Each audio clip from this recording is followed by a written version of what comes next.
ली चांगशेंग एक गुफा के अंदर गहरी मेडिटेशन में बैठा होता है। तभी अचानक उसके सामने एक सिस्टम नोटिफिकेशन आता है जिसमें दिखता है कि उसका लेवल बढ़कर 100,000 हो चुका है। वह धीरे से अपनी आंखें खोलता है और हैरानी के साथ कहता है कि वह 20,000 साल से भी ज्यादा समय तक सोता रहा।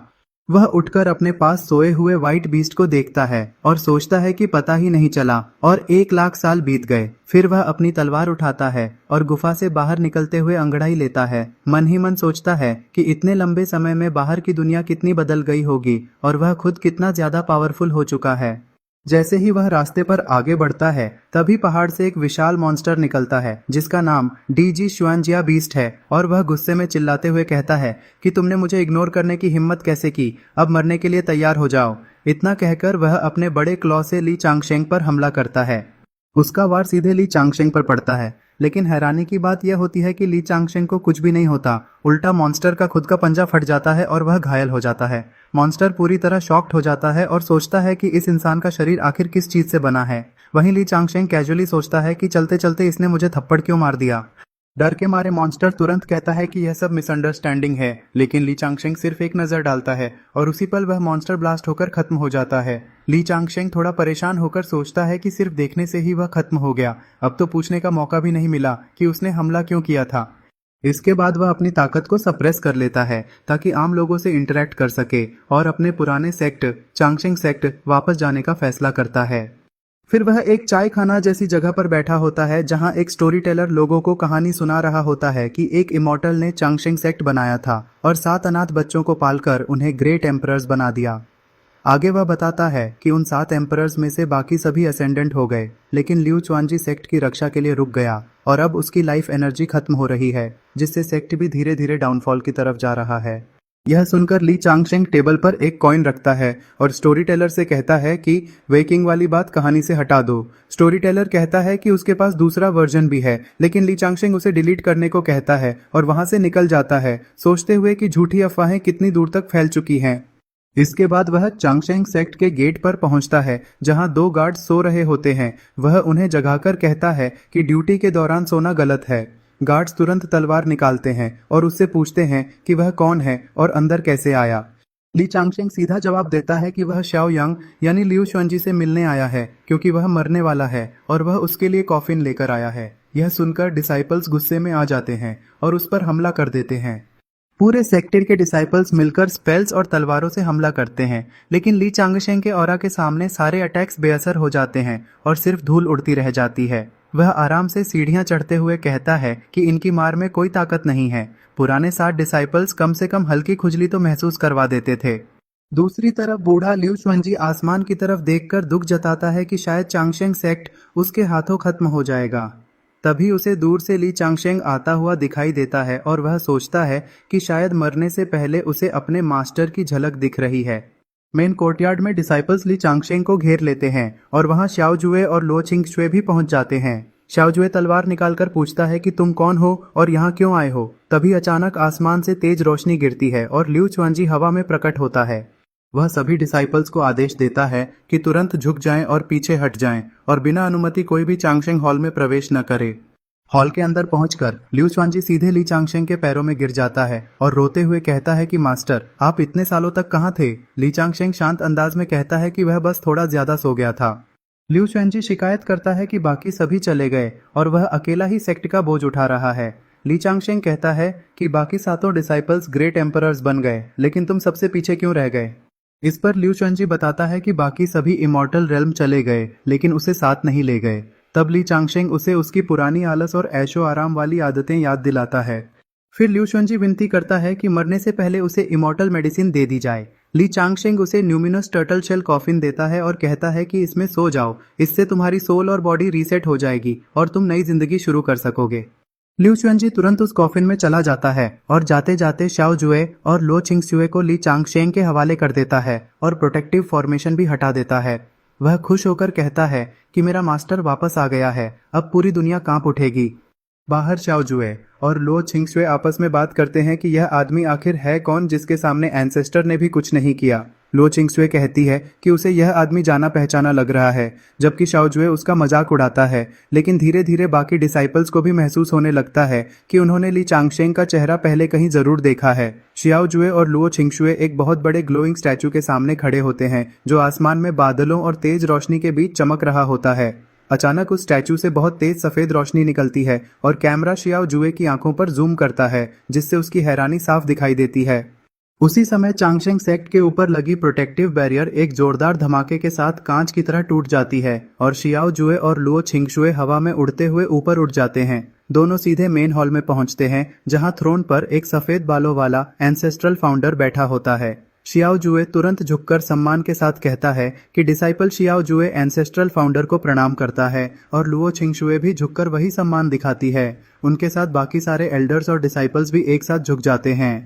एंसेस्ट्रल फाउंडर उन्हें उठने का इशारा करते हैं और शियाओजुए मन ही मन सोचता है कि क्या यह फाउंडर अभी तक सो रहा था। फाउंडर थोड़ा थका हुआ सा अपना सिर पकड़कर कहते हैं कि आगे से सेक्ट के सारे मामलों की जानकारी उन्हें दी जाए और ऐसी शक्लें ना बनाई जाए जैसे सेक्ट खत्म होने वाला हो।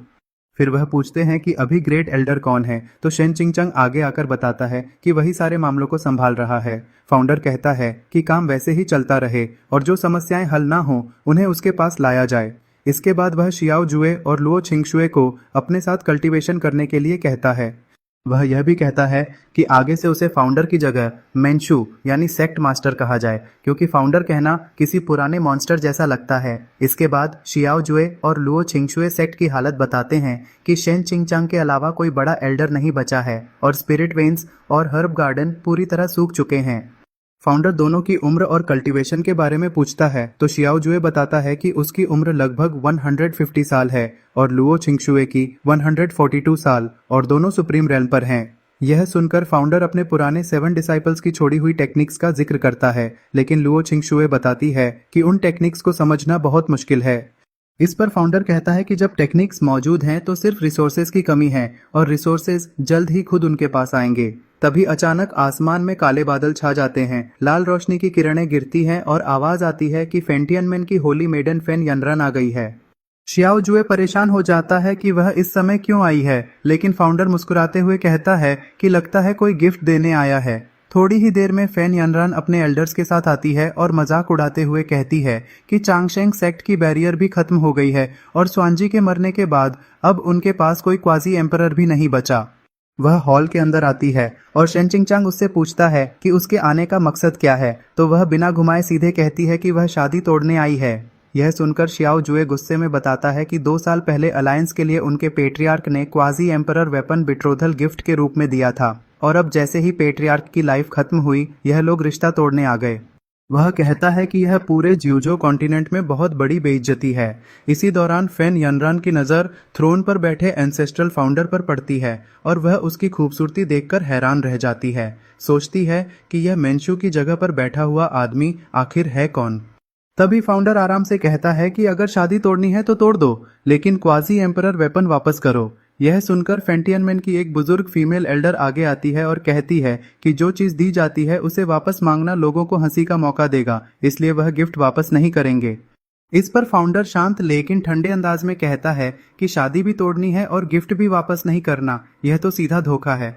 फिर वह बस हाथ का हल्का सा इशारा करता है और उसी पल वह बुजुर्ग फीमेल एल्डर राख बन जाती है। यह देखकर बाकी लोग दंग रह जाते हैं और एक दूसरा एल्डर चिल्लाता है कि तुमने हमारे एल्डर को मार दिया। फाउंडर बिना भाव बदले कहता है कि चांगशेंग सेक्ट से दुश्मनी करने की तुम्हारी औकात है और तुरंत वह दूसरा एल्डर भी एक पल में राख बन जाता है। तीसरा एल्डर यह देखकर डर के मारे कांपने लगता है, लेकिन फाउंडर उसे भी उसी तरह खत्म कर देता है। फेन यनरन पूरी तरह डर जाती है, उसकी सांसें रुक जाती हैं और वह सोचती है कि अगर उसने कुछ भी गलत कहा तो वह भी मारी जाएगी। तब फाउंडर उसे कहता है कि अपने पेट्रियार्क से कहना कि कल खुद आकर क्वाजी एम्परर वेपन वापस करे, वरना वह खुद वहां आएगा। इसके बाद वह साफ शब्दों में कहता है कि शादी टूट चुकी है और यह समझ लिया जाए कि शियाओजुए ने ही उसे रिजेक्ट किया है। फेन यनरन कांपते हुए कहती है कि वह समझ गई और फाउंडर उसे जाने का आदेश देता है। फेन यनरन वहां से भागते हुए निकल जाती है और मन ही मन सोचती है कि खूबसूरत आदमी सच में बहुत खतरनाक होता है। उसके जाने के बाद शियाओजुए और बाकी डिसाइपल्स खुशी से झुकते हैं और कहते हैं कि फाउंडर के रहते चांगशेंग सेक्ट फिर से अपने शिखर पर पहुंचेगा। दूसरी तरफ सीन फेंटियनमेन के हॉल में चला जाता है। जहां उनका पेट्रियार्क गुस्से और हैरानी में होता है कि उसके 3 सेंट रियल्म एल्डर्स एक ही पल में मारे गए। वह गुस्से में कहता है कि चांगशेंग सेक्ट ने फेन यनरन के साथ गए तीनों एल्डर्स को मार दिया और यह हद से ज्यादा हो गया है। फंतियनमेन के हॉल में लाओजू जियांग यानरन से पूछता है कि क्या उसने अपनी आंखों से देखा कि ली चांगशेंग ने खुद हाथ उठाकर उनके तीनों एल्डर्स को मारा। जियांग यानरन जवाब देती है कि पहले एल्डर कैसे मारे गए उस पर उसने ध्यान नहीं दिया। फिर वह समझाती है कि ली चांगशेंग ने बस हल्का सा हाथ हिलाया और 8वें एल्डर की पूरी बॉडी राख बनकर खत्म हो गई। इसके बाद वह बताती है कि 9वां एल्डर कुछ बोलने ही वाला था, लेकिन ली चांगशेंग के सिर्फ घूरने से ही वह भी राख बन गया। यह सुनकर लाओजू कहता है कि यह तरीका किसी ग्रेट एम्परर का होता है। एक लाल बालों वाला एल्डर सवाल करता है कि क्या चांगशेंग सेक्ट में एक और ग्रेट एम्परर पैदा हो गया है। लाओजू कहता है कि शायद ऐसा नहीं है, बल्कि पुराने ग्रेट एम्परर्स ने दुश्मनों से लड़ने के कुछ खास तरीके छोड़ रखे होंगे। लाल बालों वाला एल्डर कहता है कि ली चांगशेंग ने बस पुरानी ताकत का दिखावा करके लोगों को डराया है और ग्रेट एम्परर की ताकत को सुप्रीम स्तर पर इस्तेमाल किया है। इस पर लाओजू कहता है कि चांगशेंग सेक्ट बाकी लोगों को डराने की कोशिश कर रहा है और हम बीच में आ गए, इसलिए हमें कोई फायदा नहीं मिला। जियांग यानरान फिर कहती है कि उसे सच में लगता है कि वह ली चांगशेंग की अपनी ताकत थी। तब लाल बालों वाला एल्डर पूछता है कि क्या जुंडी वेपन वापस भेज दिया जाए। लाओजू फैसला करता है कि फिलहाल वेपन वापस भेज दो और बाकी सेक्स को चांगशेंग सेक्ट की ताकत खत्म करने दो, हम खुद आगे नहीं बढ़ेंगे। लाल बालों वाला एल्डर तीनों मारे गए एल्डर्स का बदला लेने की बात करता है, लेकिन लाओजू कहता है कि तब तक इंतजार करो जब तक वह खुद ग्रेट एम्परर लेवल तक ब्रेक थ्रू न कर ले। यह सुनकर लाल बालों वाला एल्डर खुश हो जाता है कि लाओजू जल्द ही ग्रेट एम्परर बनने वाला है। लाओजू बताता है कि वह 2 दिन बाद क्लोज डोर कल्टीवेशन में जाएगा और आदेश देता है कि उसके दौरान कोई नई समस्या खड़ी न की जाए और वेपन तुरंत वापस भेज दिया जाए। जियांग यानरान उसकी बात मान लेती है। दूसरी तरफ ली चांगशेंग आराम से कुर्सी पर लेटा हुआ सोचता है कि फंतियनमेन उम्मीद से ज्यादा डरपोक निकला। वह थोड़ा अफसोस भी करता है कि कोई भी सेक्ट उससे लड़ने की हिम्मत नहीं कर रहा और सब चुप हैं। तभी चांगशेंग सेक्ट का एक एल्डर आकर उसे चाय देता है और बताता है कि शेंचुमेन के लोग मिलने आए हैं। वह आगे बताता है कि शेंचुमेन एक नया जुंडी स्तर का सेक्ट है जो हमेशा से चांगशेंग सेक्ट के खिलाफ रहा है। वह यह भी बताता है कि शेंचुमेन में 2 जुंडी और 10 से ज्यादा सुप्रीम लेवल के एक्सपर्ट्स हैं और उनका रवैया काफी आक्रामक है। साथ ही यह भी कहता है कि यांग स्वांजी की डेथ के बाद वह लोग गलत इरादे से आए हैं। यह सुनकर ली चांगशेंग खड़ा होता है और कहता है कि उम्मीद है कि इस बार सामने वाले थोड़े मजबूत होंगे। हॉल के अंदर शेंचुमेन का यंग सेक्ट मास्टर चिंचो बैठा होता है। चिंचो खड़ा होकर ली चांगशेंग को नया सेक्ट मास्टर कहकर अपना परिचय देता है और मजाकिया अंदाज में स्वांजी की मौत पर अफसोस जताता है। वह शांति बनाए रखने की बात करता है, लेकिन ली चांगशेंग मन ही मन सोचता है कि यह आदमी बहुत दिखावा कर रहा है और पिटने के लायक है। अचानक ली चांगशेंग की आंखें चमकती हैं और वह ठंडे अंदाज में कहता है कि मेरे सामने झुके बिना खड़े रहने का मतलब मौत है। अगले ही पल चिंचो धुएं में बदलकर खत्म हो जाता है और उसके साथ आया एल्डर पूरी तरह हक्का बक्का रह जाता है। वह डर के मारे चिल्लाता है कि बाकी लोग उसे अकेला छोड़कर न भागें, लेकिन माहौल पूरी तरह बदल चुका होता है। ली चांगशेंग शांत आवाज में कहता है कि मैं सवाल करूंगा और तुम जवाब दोगे, तब शायद तुम्हारी जान बच जाए। यह सुनते ही एल्डर खून की उल्टी करता है और घुटनों पर गिर जाता है। उसे समझ आ जाता है कि ली चांगशेंग एक ग्रेट एम्परर है। ली चांगशेंग उससे पूछता है कि वह लोग यहाँ क्यों आए थे। डर के मारे एल्डर सच बता देता है कि वे चिंचो के लिए शादी का रिश्ता लेकर आए थे। फिर वह यह भी बताता है कि चिंचो सेंटेस से जबरदस्ती शादी करना चाहता था। ली चांगशेंग कहता है कि उसके लिए इतनी आसान मौत ही काफी थी। इसके बाद एल्डर असली सच्चाई उगलता है कि शादी का बहाना सिर्फ ध्यान भटकाने के लिए था, जबकि उनके लोग चुपके से पश्चिम की 3 स्पिरिचुअल वेन्स पर कब्जा कर रहे हैं। ली चांगशेंग कहता है कि उसे पहले से ही शक था। तभी चांगशेंग सेक्ट का एल्डर आकर बताता है कि पश्चिम में मौजूद तीनों जगहों से संपर्क टूट चुका है। यह सुनकर ली चांगशेंग तुरंत आदेश देता है कि तीनों एल्डर्स उसके साथ चलें। सीन बदलता है और शाओजुए भागते हुए आता है। वह ली चांगशेंग को जंग चिंगशुए के साथ खड़ा देखता है और उसकी खूबसूरती से अंदर ही अंदर जलने लगता है। वह सोचता है कि ली चांगशेंग उसे इतनी गहराई से क्यों देख रहा है, जैसे उसे कुछ खोने का डर हो। गुस्से में शाओजुए जंग छिंगशुए से पूछता है कि शेंशुमेन का छिनशो कहाँ है जो रिश्ता लेकर आया था।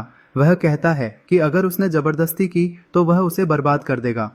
जंग छिंगशुए शांत होकर कहती है कि तुम देर से आए हो। इसके बाद शाओजुए उससे कहता है कि वह उससे शादी न करे और उसके साथ कहीं दूर भाग चले। लेकिन जांग छिंगशुए और उसकी सीनियर सिस्टर उसे तुरंत थप्पड़ और लात मारकर पीछे हटा देती हैं और साफ कहती हैं कि तुम भी कोई अच्छे इंसान नहीं हो। लिू यिमिंग अपने सिर को सहलाते हुए शियाओ शियोंग से पूछता है कि क्या चेंगशेंग सेक्ट ने उनके साथ रिश्ता जोड़ लिया है और क्या वह ज़ॉम्बी उस शाओ मेंजू से बेहतर नहीं है। इस पर शियाओ शियोंग हैरान होकर कहता है कि यह कैसे हो सकता है। फिर लिू यिमिंग शेंशु सेक्ट के लोगों के बारे में पूछता है कि उसे खबर मिली थी कि वे आ चुके हैं, लेकिन शियाओ शियोंग बताता है कि वे अब वहां नहीं हैं।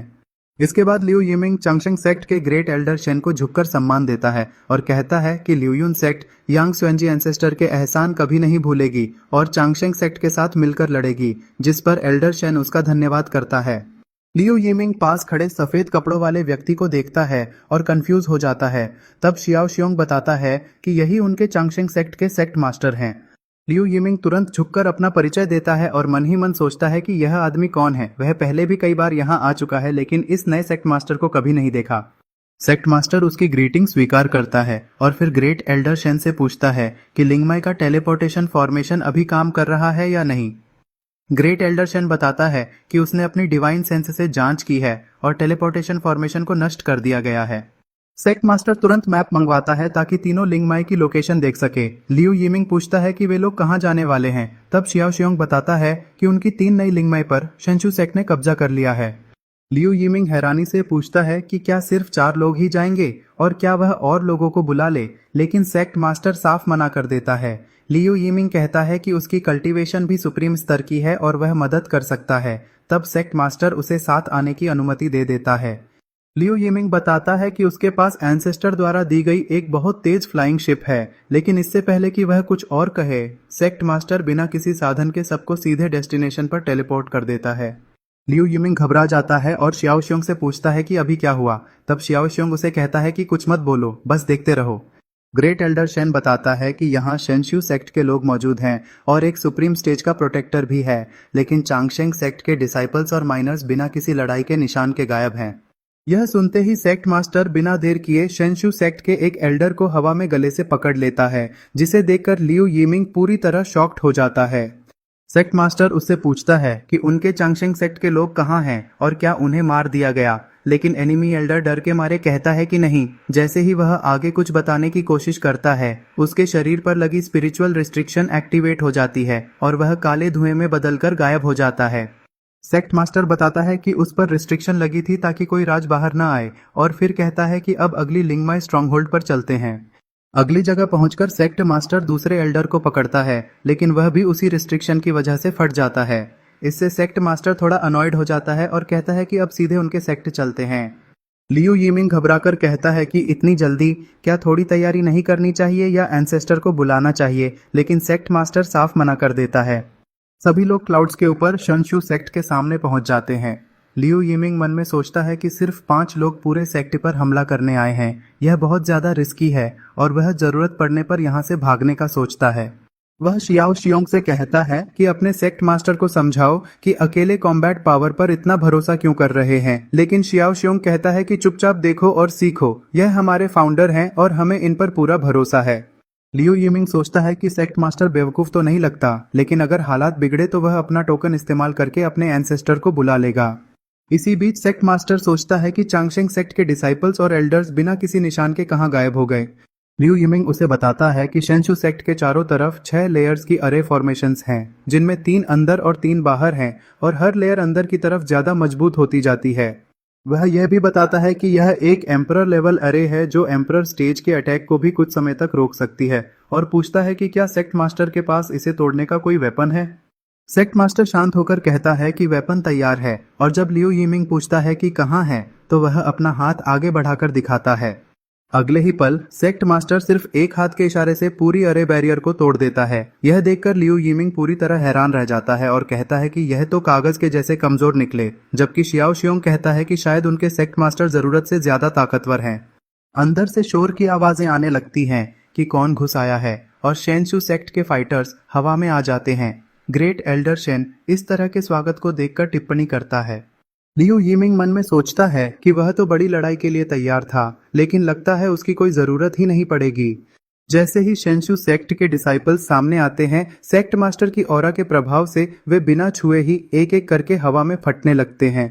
यह देखकर लियो यीमिंग खुशी से चिल्लाने लगता है कि सब आते ही फट रहे हैं और भी आएं। वह उत्साहित होकर कहता है कि चांगशेंग सेक्ट का सेक्ट मास्टर सच में बहुत खतरनाक और जबरदस्त है। तभी शेंशु सेक्ट का मेन लीडर सामने आता है और गुस्से में पूछता है कि तुम लोग कौन हो।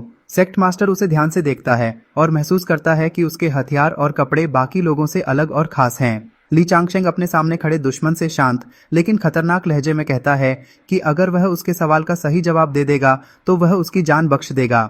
इसके बाद वह खुद को चांगशेंग सेक्ट का मास्टर बताता है। यह सुनकर चिनचान पूरी तरह हैरान रह जाता है और सोचने लगता है कि इतना ताकतवर सेक्ट मास्टर आखिर अब तक कहाँ छिपा हुआ था। ली चांगशेंग सीधे मुद्दे पर आता है और पूछता है कि उसकी सेक्ट की 3 स्पिरिचुअल वेन्स पर मौजूद एल्डर्स और डिसाइपल्स को कहाँ ले जाया गया है। चिनचान घबराकर कहता है कि उसे इस बारे में कुछ नहीं पता, लेकिन ली चांगशेंग उसे आखिरी मौका देते हुए चेतावनी देता है कि अब उसके पास जान बचाने का यही आखिरी अवसर है। जब चिनचान फिर भी इनकार करता है तो ली चांगशेंग सिर्फ अपनी उंगली के एक इशारे से उसकी पूरी ताकत और अस्तित्व को खत्म कर देता है। इसके बाद ली चांगशेंग शेंचू सेक्ट के बाकी बड़े लोगों को बाहर आने के लिए ललकारता है और तभी 2 बड़े एल्डर्स छिनशान और छिनहाई उसके सामने प्रकट होते हैं। वे दोनों हैरानी से समझ जाते हैं कि चांगशेंग सेक्ट में एक नया ग्रेट एम्परर स्तर का इंसान आ चुका है और इस सेक्ट की नींव सच में बहुत गहरी है। ली चांगशेंग उनसे फिर वही सवाल पूछता है कि पकड़े गए लोगों को कहाँ भेजा गया है, लेकिन चिनहाई चालाकी से कहता है कि पहले मुकाबला करते हैं। अगर ली चांगशेंग जीत गया तो वह सब सच बता देगा। ली चांगशेंग बिना किसी झिझक के मान जाता है और अपनी उंगली उठाता है। अगले ही पल वह अपनी एक उंगली से ही जबरदस्त ताकत दिखाता है, जिसे देखकर चिनहाई डर से कांप उठता है। ली चांगशेंग पूछता है कि अब भी लड़ना है क्या। तब चिनहाई उसकी ताकत को मानते हुए कहता है कि इंसाफ के लिए वह एक बार हमला करना चाहता है। ली चांगशेंग उसे अनुमति दे देता है। चिनहाई अपनी तलवार निकालता है और जोर से एक सोर्ड टेक्निक का नाम बोलता है, लेकिन हमला करने के बजाय अचानक पीछे मुड़कर पूरी ताकत से भाग जाता है क्योंकि वह अंदर से डर चुका होता है। वह आसमान में उड़ते हुए भागता है और अपने भाई से मन ही मन माफी मांगता है कि दुश्मन बहुत ज्यादा ताकतवर है। नीचे खड़ा लिu यिमिंग यह सब देखकर हंसने लगता है और कहता है कि शेंचू सेक्ट का एंसेस्टर इतना बड़ा डरपोक निकला जो बिना लड़े ही भाग गया। लेकिन ली चांगशेंग शांत आवाज में कहता है कि क्या तुम सच में भाग सकते हो, और पलक झपकते ही वह हवा में भाग रहे चिनहाई के सामने पहुंच जाता है। वह टेलीकिनेसिस से उसका गला पकड़ लेता है और फिर से पूछता है कि उसके लोग कहाँ हैं। गला घुटने की हालत में चिनहाई बताता है कि यह सब युंदी ने किया है, लेकिन जैसे ही वह उसका नाम लेता है उसके ऊपर लगी सोल सील एक्टिवेट हो जाती है और वह तुरंत फटकर मिट्टी बन जाता है। ली चांगशेंग समझ जाता है कि उस पर कोई कर्स लगा हुआ था और अब वह सोचने लगता है कि यह युंदी आखिर कौन है। तभी अचानक युंदी उसके पीछे प्रकट होता है और खुद को पहचान कराता है।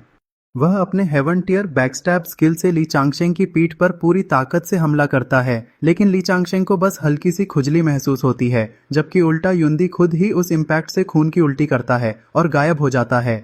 ली चांगशेंग समझ जाता है कि वह असली शरीर नहीं था, बल्कि कोई क्लोन या स्पेशल टेक्निक का इस्तेमाल था।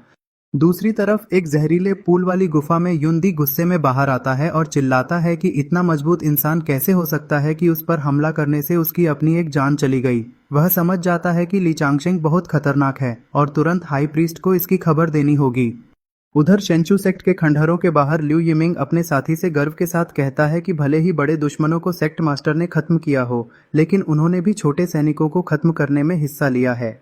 वह गर्व से कहता है कि सिर्फ 5 लोगों की टीम ने इतनी बड़ी शेंशू सेक्ट को हरा दिया और वह चाहता है कि बाकी डिसाइपल्स के सामने भी यह बात सामने आए।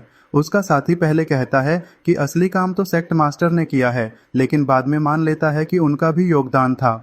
इसी दौरान ली चांगशेंग उनके पास आता है और मन ही मन सोचता है कि उसने हजारों साल जीकर बहुत उतार चढ़ाव देखे हैं, इसीलिए अब वह छोटी मोटी बातों से प्रभावित नहीं होता। डिसाइपल्स उससे पूछते हैं कि क्या वह भागने वाले एंसेस्टर से कुछ जानकारी निकाल पाया, तो वह बताता है कि वह मर चुका है। फिर वे पूछते हैं कि 3 स्पिरिचुअल वेन्स पर मौजूद 3000 से ज्यादा एल्डर्स और डिसाइपल्स का क्या हुआ, क्योंकि वहां कोई लाश या लड़ाई के निशान नहीं मिले।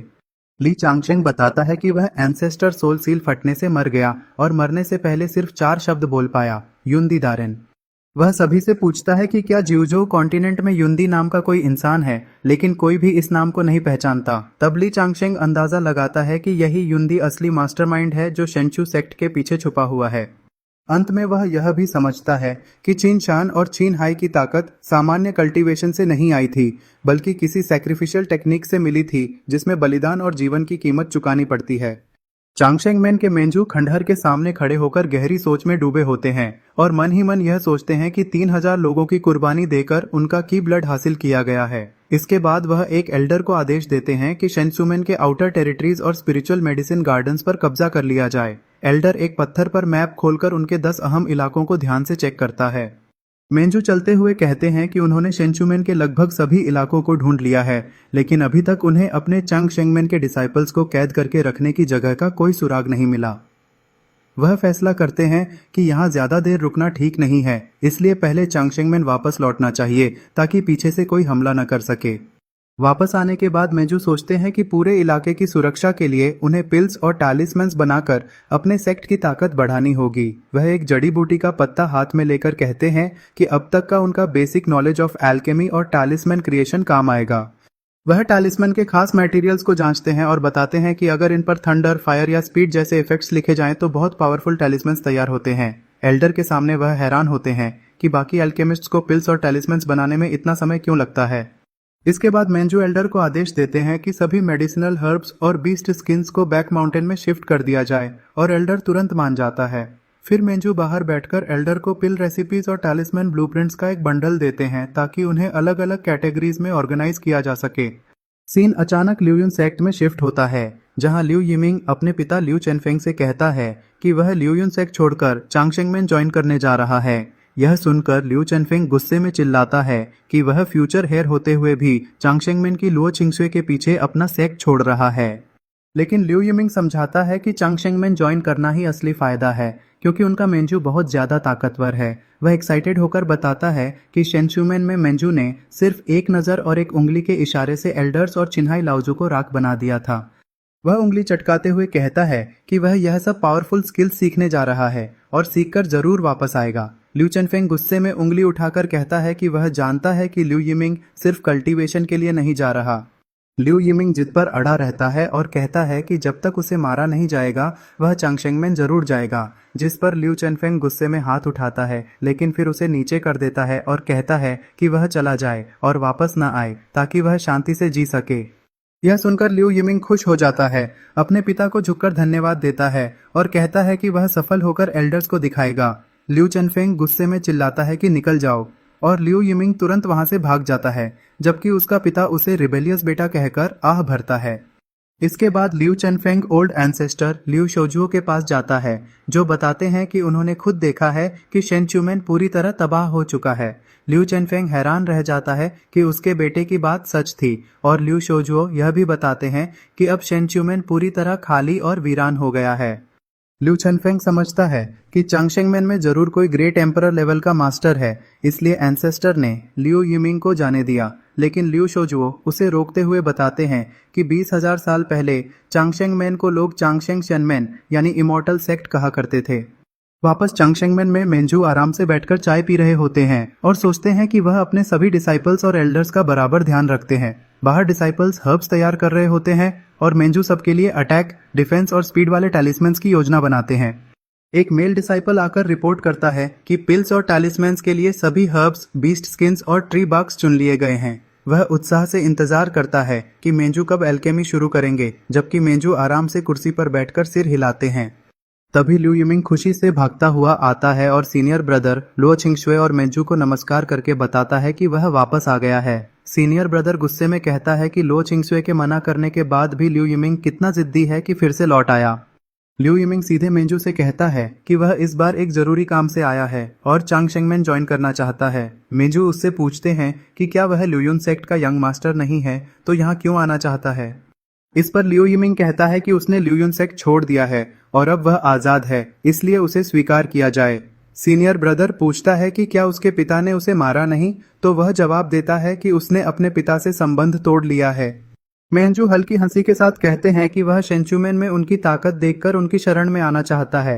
लिu यिमिंग कहता है कि वह सिर्फ मेंजू से सीखना चाहता है और डाओ के रास्ते पर चलना चाहता है, बाकी सब बातें बेकार हैं।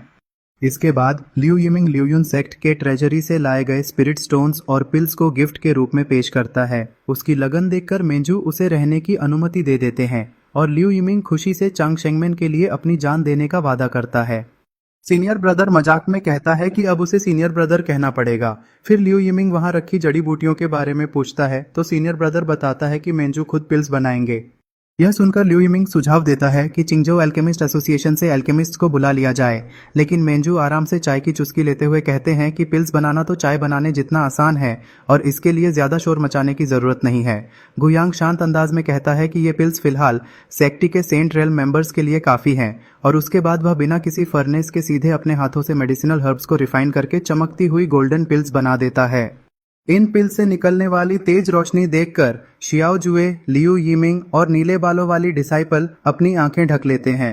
शियाओ जुए कहता है कि एल्केमी एनर्जी बहुत ज्यादा है और वह लड़की हैरान होकर बोलती है कि इतनी जल्दी पिल्स कैसे बन गईं। थोड़ी ही देर में आसमान में बहुत सारी 8th ग्रेड गोल्डन पिल्स तैरने लगती हैं। शियाओ जुए यह देखकर चौंक जाता है और सोचता है कि पूरे चिंगझोउ में 8th ग्रेड एल्केमिस्ट्स बहुत कम हैं और एक पिल बनाने में आधा साल लग जाता है, लेकिन मेंजू ने 1 मिनट में ही 20 से ज्यादा पिल्स बना दी। लियू यिमिंग यह सब देखकर मुंह खोले रह जाता है, जबकि शियाओ जुए समझता है कि मेंजू एक पेट्रियार्क हैं, इसलिए उनके लिए यह सब आम बात है। गु यांग पिल्स को हाथ में लेकर कहता है कि अफसोस सेक्ट में हाई लेवल स्पिरिचुअल हर्ब्स की कमी है, वरना वह एम्पेरर लेवल पिल्स भी ऐसे ही बना सकता था। फिर वह उन पिल्स को एक गोल्डन जार में रख देता है। शियाओ जुए आगे बढ़कर वह जार लेता है और मेंजू का धन्यवाद करता है। तभी गुयांग हाथ के एक इशारे से पर्पल बॉटल्स में 7th ग्रेड पिल्स तैयार करता है और बताता है कि ये सॉवरेन रेल्म तक कल्टीवेशन बढ़ाने में काम आएंगी। शियाओ जुए बॉटल लेकर कहता है कि बाद में पूरे सेक्टी को इकट्ठा करके ये पिल्स बांटी जाएंगी। इसके बाद गुयांग पेविलियन में जाता है, एक ब्रश उठाता है और कहता है कि बहुत समय बाद वह फिर से लिखने वाला है। शियाओ जुए एक कटोरे में हरा खून लाता है और बताता है कि यह पीक सेंट स्नेक डीमन का खून है। गुयांग तीनों डिसाइपल्स को आदेश देता है कि बीस्ट बोन्स, हाइड्स और ट्री बार्क को हथेली के बराबर टुकड़ों में काट कर लाएं।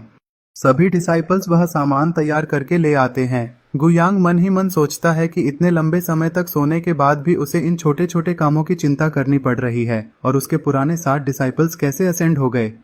फिर वह ब्रश को हरे खून में डुबोकर पार्चमेंट पर एक्सप्लोजन लिखता है और कहता है कि इसे कैलीग्राफी प्रैक्टिस समझ लेते हैं। वह टालिस्मैन शियाओ जुए को देता है और उसे आसमान में टेस्ट करने के लिए कहता है। लियू यिमिंग उत्साहित होकर आगे बढ़ता है ताकि वह मेंजू के बनाए टालिस्मैन की ताकत देख सके। जैसे ही टालिस्मैन एक्टिवेट होता है, आसमान में जोरदार धमाका होता है। गुयांग कहता है कि इसकी पावर ठीक है और लियू यिमिंग हैरान होकर कहता है कि यह ब्लास्ट एक मिड स्टेज सेंट को भी खत्म कर सकता है। इसके बाद सभी वापस आते हैं और गु यांग एक डिफेंस टेलिस्मैन लियू यिमिंग को देता है। लियू यिमिंग पूछता है कि इसका क्या मतलब है, तो गु यांग कहता है कि इसे अपने शरीर पर लगाओ और शियाओ जुए तुम पर एक्सप्लोजन टेलिस्मैन फेंकेगा। शियाओ जुए मुस्कुराते हुए टेलिस्मैन दिखाता है और कहता है कि वह बिल्कुल सही निशाने पर फेंकेगा। यह सुनकर लियू यिमिंग डर जाता है और कहता है कि इतना बड़ा ब्लास्ट वह सह नहीं पाएगा, लेकिन गु यांग उसे भरोसा दिलाता है कि डिफेंस टेलिस्मैन लगाने पर कुछ नहीं होगा। लियू यिमिंग को लगता है कि उस पर एक्सपेरिमेंट हो रहा है, फिर भी वह तैयार हो जाता है और कहता है कि देखते हैं किसका टेलिस्मैन ज्यादा मजबूत है। अगले ही पल जमीन पर बड़ा धमाका होता है। धमाके के बाद लियू यिमिंग एक गोल्डन शील्ड के अंदर बिल्कुल सुरक्षित खड़ा होता है और खुश होकर कहता है कि डिफेंस टेलिस्मैन ने ब्लास्ट और शॉकवेव दोनों को रोक लिया। शियाओ जुए हैरान हो जाता है कि वह जिंदा है, तो लियू यिमिंग गुस्से में पूछता है कि क्या तुम मेरे मरने का इंतजार कर रहे थे। शियाओ जुए कहता है कि वह सिर्फ टेस्ट कर रहा था और उसे मेंजू पर पूरा भरोसा था। गु यांग ताली बजाता है और कहता है कि अब काफी हो गया, सब लोग चांगशेंग हॉल में चलो और पूरे सेक्टी के एल्डर्स और डिसाइपल्स को इकट्ठा करो। चांगशेंग हॉल में पहुंचकर गु यांग सबको बताता है कि ये पिल्स उसने खुद बनाई हैं और सभी लोग उसे धन्यवाद कहकर पिल्स खा लेते हैं। तभी आसमान में रोशनी फैलती है और एल्डर्स एक एक करके ब्रेक थ्रू करने लगते हैं। बूढ़े एल्डर्स खुशी के आंसू बहाते हैं कि आखिरकार उनका ब्रेक थ्रू हो गया। कुछ ही देर में एक और सीनियर एल्डर आता है और कहता है कि वह पूरी तरह ब्रेक थ्रू तो नहीं कर पाया, लेकिन क्वाजी एम्पेरर लेवल के करीब पहुंच गया है। गु यांग संतुष्ट होकर कहता है कि अब हालात थोड़े बेहतर लग रहे हैं और वह शियाओ जुए को सभी टालिस्मैन्स बांटने के लिए देता है। लियू यिमिंग बाकी डिसाइपल्स में टालिस्मैन्स बांटता है और समझाता है कि एक्सप्लोजन टालिस्मैन मिड स्टेज सेंट को खत्म कर सकता है और डिफेंस टालिस्मैन को पास में इस्तेमाल करना चाहिए, क्योंकि वह खुद इसे टेस्ट कर चुका है। गु यांग आगे बताता है कि स्पीड टैलिस्मैन लंबी दूरी टेलीपोर्टेशन के लिए है और भागने के समय काम आएगा। सभी डिसाइपल्स झुककर उसका धन्यवाद करते हैं। इसके बाद गुयांग सबको अपने अपने काम पर लौटने के लिए कहता है और खुद पेविलियन की ओर चला जाता है। तभी एक सीनियर एल्डर भागता हुआ आता है और बताता है कि चिंगफेंग पवेलियन ने मिंगवांग सेक्ट के साथ मिलकर उनके हर्ब गार्डन पर कब्जा कर लिया है। गु यांग पूछता है कि यह चिंगफेंग पवेलियन और मिंगवांग सेक्ट क्या है, तो एल्डर समझाता है कि चिंगफेंग पवेलियन पहले चांगशेंग सेक्ट की एक छोटी सब्सिडियरी फोर्स थी जो हर्ब गार्डन संभालती थी। वह बताता है कि जब चांगशेंग सेक्ट अपने चरम पर था तब उन्होंने कई सब्सिडियरी सेक्ट्स बनाए थे और चिंगफेंग पवेलियन हर 10 साल में 60% हर्ब्स ट्रिब्यूट के रूप में देता था। इसके अलावा वहां की मिट्टी में ऑल थिंग्स अर्थ नाम का खास तत्व था जिससे एक साल में 10 साल जितनी ग्रोथ हो जाती थी, यानी वहां के 10 साल बाहर के 100 साल के बराबर थे। चांगशेंग सेक्ट की सुरक्षा की वजह से चिंगफेंग पवेलियन एक सेक्रेड लैंड बन गया और वहां 5 सेंट लेवल एक्सपर्ट्स भी पैदा हो गए। लेकिन पिछले 1000 सालों में चांगशेंग सेक्ट कमजोर पड़ गया, फिर भी यांग शुआनजी के डर से चिंगफेंग पवेलियन चुपचाप ट्रिब्यूट देता रहा। 3 दिन पहले जब ट्रिब्यूट देने का समय आया तो उन्होंने कुछ भी नहीं भेजा। जब चांगशेंग सेक्ट ने अपने डिसाइपल्स भेजे तो उन्होंने कह दिया कि अब वे मिंगवांग सेक्ट के साथ जुड़ चुके हैं और अब ट्रिब्यूट उन्हें देंगे, और झूठा आरोप लगाया कि चांगशेंग सेक्ट उन पर अत्याचार करता था। एल्डर यह भी बताता है कि उन्होंने उनके डिसाइपल्स पर हमला किया था और अगर मेंजू का दिया टैलिस्मैन न होता तो वह डिसाइपल वापस नहीं आ पाता। आखिर में एल्डर बताता है कि मिंगवांग सेक्ट इस समय चिंगजो का एकमात्र एम्परर लेवल सेक्ट है और बहुत ही ज्यादा ताकतवर है। एक बूढ़ा आदमी एक सफेद बालों वाले व्यक्ति को बताता है कि 5000 साल पहले मिंगदी ने ग्रेट एम्परर बनकर यांग शुआनजी लाओजू को आधे वार में हरा दिया था और उसकी ताकत बहुत ज्यादा थी। सफेद बालों वाला व्यक्ति आराम से चाय पीते हुए मजाक करता है कि यांग शुआनजी बहुत कमजोर था जो एक नए एम्परर से हार गया और दूसरों के लिए स्टेपिंग स्टोन बन गया। वह व्यक्ति खड़ा होता है और कहता है कि अब वह चिंगफेंग पवेलियन का मामला खुद देखेगा। पीछे खड़े 3 युवाओं को देखकर पूछता है कि क्या वे भी उसके साथ चलेंगे। एक युवक कहता है कि वे लोग स्किल्स की प्रैक्टिस करके थक चुके हैं और बाहर घूमना चाहते हैं, इसलिए वह व्यक्ति नक्शा खोलकर जाने के लिए तैयार हो जाता है। सेक्ट के बाहर तेज बर्फबारी हो रही होती है। छीशिन खुश होकर कहता है कि इतनी ज्यादा बर्फ अच्छी निशानी है और यहाँ हर कदम स्पिरिचुअल क्रिस्टल जितना कीमती है। छीशिन अपने साथी के साथ बर्फ पर चलते हुए लाओजू को यह खुशखबरी देने जाता है, लेकिन दूसरा युवक ठंड से कांपते हुए कहता है कि जून में बर्फ पड़ना अच्छा संकेत नहीं है। तभी सफेद बालों वाला व्यक्ति जो शन चिंगचांग है आसमान में खड़ा होकर जोर से आवाज लगाता है कि अंदर जो सबसे ताकतवर और बूढ़ा है वह बाहर आकर अपनी मौत का सामना करे। शीशिन पहचान लेता है कि यह चांगशेंग सेक्ट का शन चिंगचांग है और अपने भाई को साथ चलने को कहता है, लेकिन तभी शन चिंगचांग उंगली के इशारे से एक एल्डर को खत्म कर देता है और वह रंग बिरंगे कणों में बदल जाता है। यह देखकर शीशिन का साथी डर जाता है और रोते हुए अपने भाई को पुकारता है। हरा कपड़ा पहने एक आदमी टोकन पकड़कर चिल्लाता है और लाओजू व गार्ड से मदद की गुहार करता है कि जल्दी बाहर आकर उन्हें बचाएं। अंदर कमरे में बैठा चीथियन पहले गुस्से में होता है, लेकिन जैसे ही वह शन चिंगचांग की मौजूदगी महसूस करता है वह डर से कांपने लगता है और कहता है कि यह कैसे हो सकता है, वह अभी भी जिंदा है, और छिपने की कोशिश करता है। फिर फ्लैशबैक में 20,000 साल पहले का दृश्य आता है जहां जवान चीथियन आसमान में 5 एम्परर्स को बाइपिंग माउंटेन पर आते देखता है और पूरा ज्यूजो हिल जाता है। जवान चीथियन सोचता है कि आज उसकी मौत तय है, लेकिन एक ही साधारण तलवार के वार से 5 एम्परर्स खत्म हो जाते हैं। यह देखकर चीथियन हैरान रह जाता है और कसम खाता है कि वह उस सफेद बालों वाले चेहरे को कभी नहीं भूलेगा। वर्तमान में लौटकर बूढ़ा चीथियन अपने कमरे में जमीन पर बैठकर रोता है और खुद को मूर्ख कहता है। बाहर हरे कपड़ों वाला आदमी जमीन पर बैठकर चमकते टोकन को पकड़कर रोते हुए लाओजू से मदद मांगता रहता है। टोकन की रोशनी चीथियन के सामने चमकती है, लेकिन वह आंखें बंद करके मन ही मन कहता है कि मुझे मत पुकारो, मैं यहाँ नहीं हूँ। वह आदमी बार बार टोकन में लाओजू को पुकारता रहता है, लेकिन कोई जवाब नहीं मिलता। आखिर वह मजबूरी में शन चिंगचांग के सामने मुस्कुराने की कोशिश करता है और कहता है कि शायद सिग्नल खराब है। शन चिंगचांग ठंडी आवाज में धमकी देता है कि अगर लाओजू बाहर नहीं आया तो वह पूरे चिंगफेंग पवेलियन को खत्म कर देगा और उनकी पीढ़ियों की मेहनत मिटा देगा। तभी तेज रोशनी के साथ दरवाजा खुलता है और चीथियन बाहर आता है। शन चिंगचांग के पैरों में गिर जाता है और उसे सीनियर इमॉर्टल कहकर प्रणाम करता है।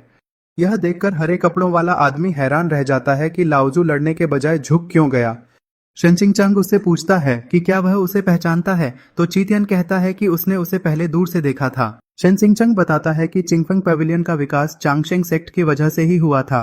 वह गुस्से में पूछता है कि फिर उन्होंने एहसान फरामोशी क्यों की और क्या वे सेक्टी को खत्म करना चाहते हैं, जिस पर चीथियन माफी मांगने लगता है। चीथियन समझाता है कि मुश्किल समय में बचने के लिए उसने मजबूरी में मिंगवांग सेक्ट का सहारा लिया था। वह आगे बताता है कि कुछ दिन पहले टियनशन पर ऑल थिंग्स अर्थ नाम की खास चीज मिली थी और कोई उसे चुराना चाहता था। चीटियन कहता है कि उसने उस दुश्मन को भगा दिया था, लेकिन डर की वजह से मिंगवांग सेक्ट से मदद मांगी थी। वह साफ करता है कि उसने सिर्फ टियानचन के लोटस की रक्षा करनी चाहिए थी और कभी चांगशेंग सेक्ट का दुश्मन बनने का इरादा नहीं था। शेनचिंगचंग पूछता है कि अगर ऐसा था तो चांगशेंग सेक्ट के भेजे गए डिसाइपल्स पर हमला क्यों हुआ, तो चीतियन घबरा जाता है और कहता है कि उसे इस बारे में कुछ पता नहीं था। वह बार बार खुद को बेगुनाह बताता है और माफी मांगता है। तभी शेनचिंगचंग गुस्से में दबाव डालता है और उसकी भारी शक्ति से चीतियन और उसका साथी जमीन पर गिर जाते हैं।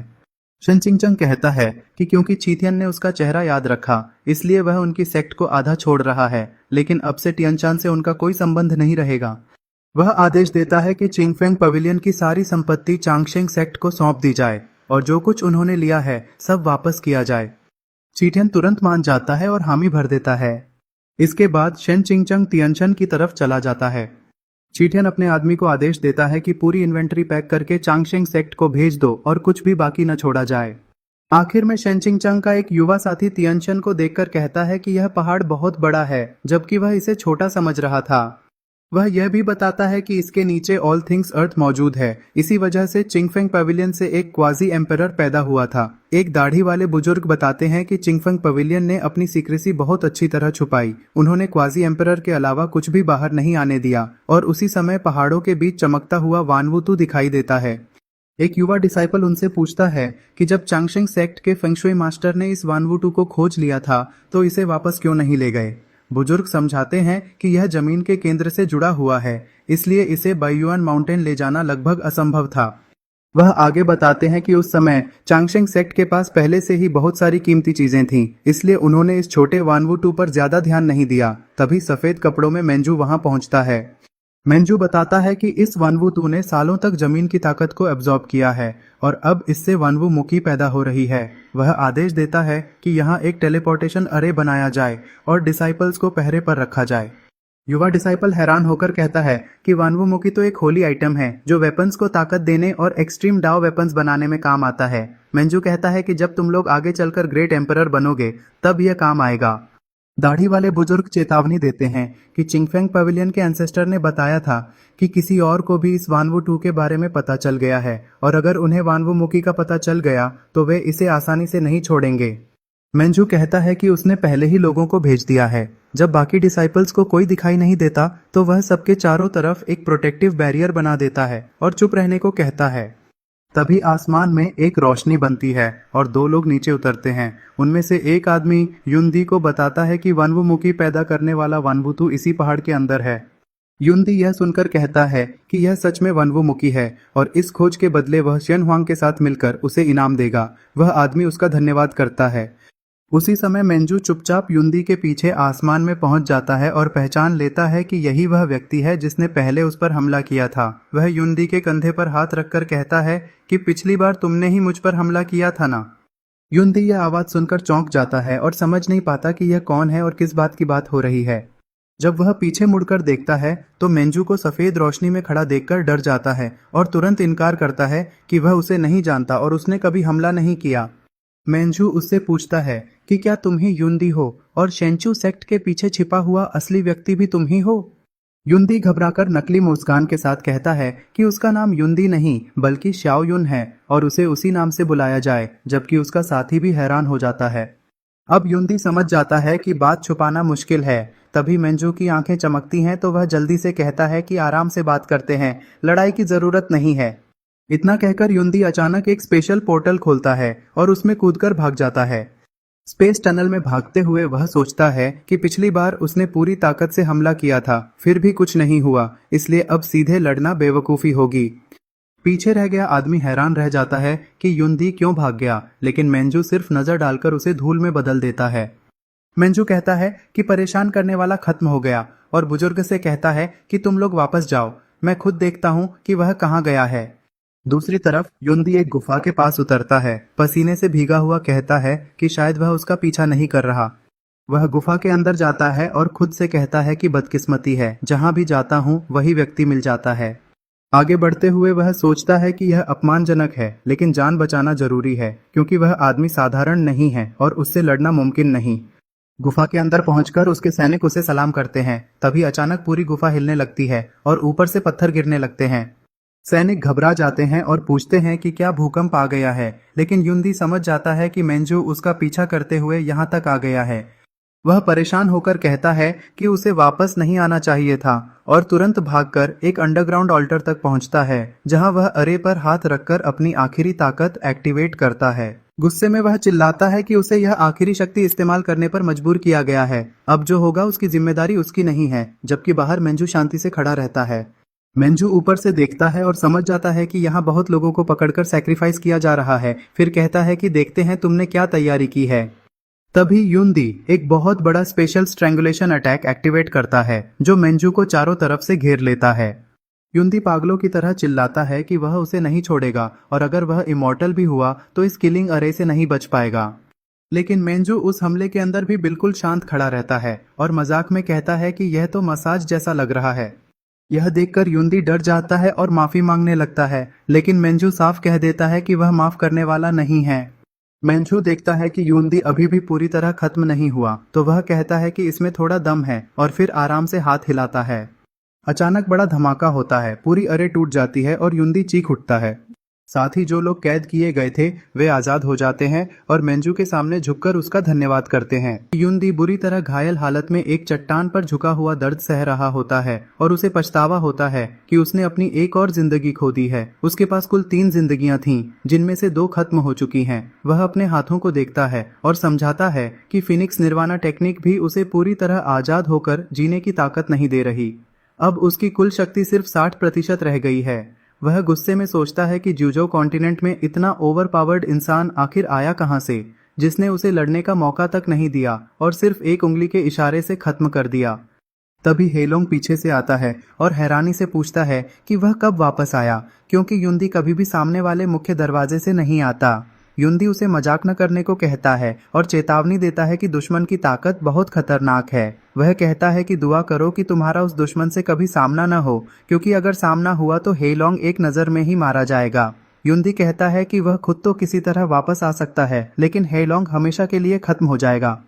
हेलोंग समझ जाता है कि यह वही व्हाइट रोब्ड यूथ है जिसकी रिपोर्ट उसने हाई प्रीस्ट को दी थी।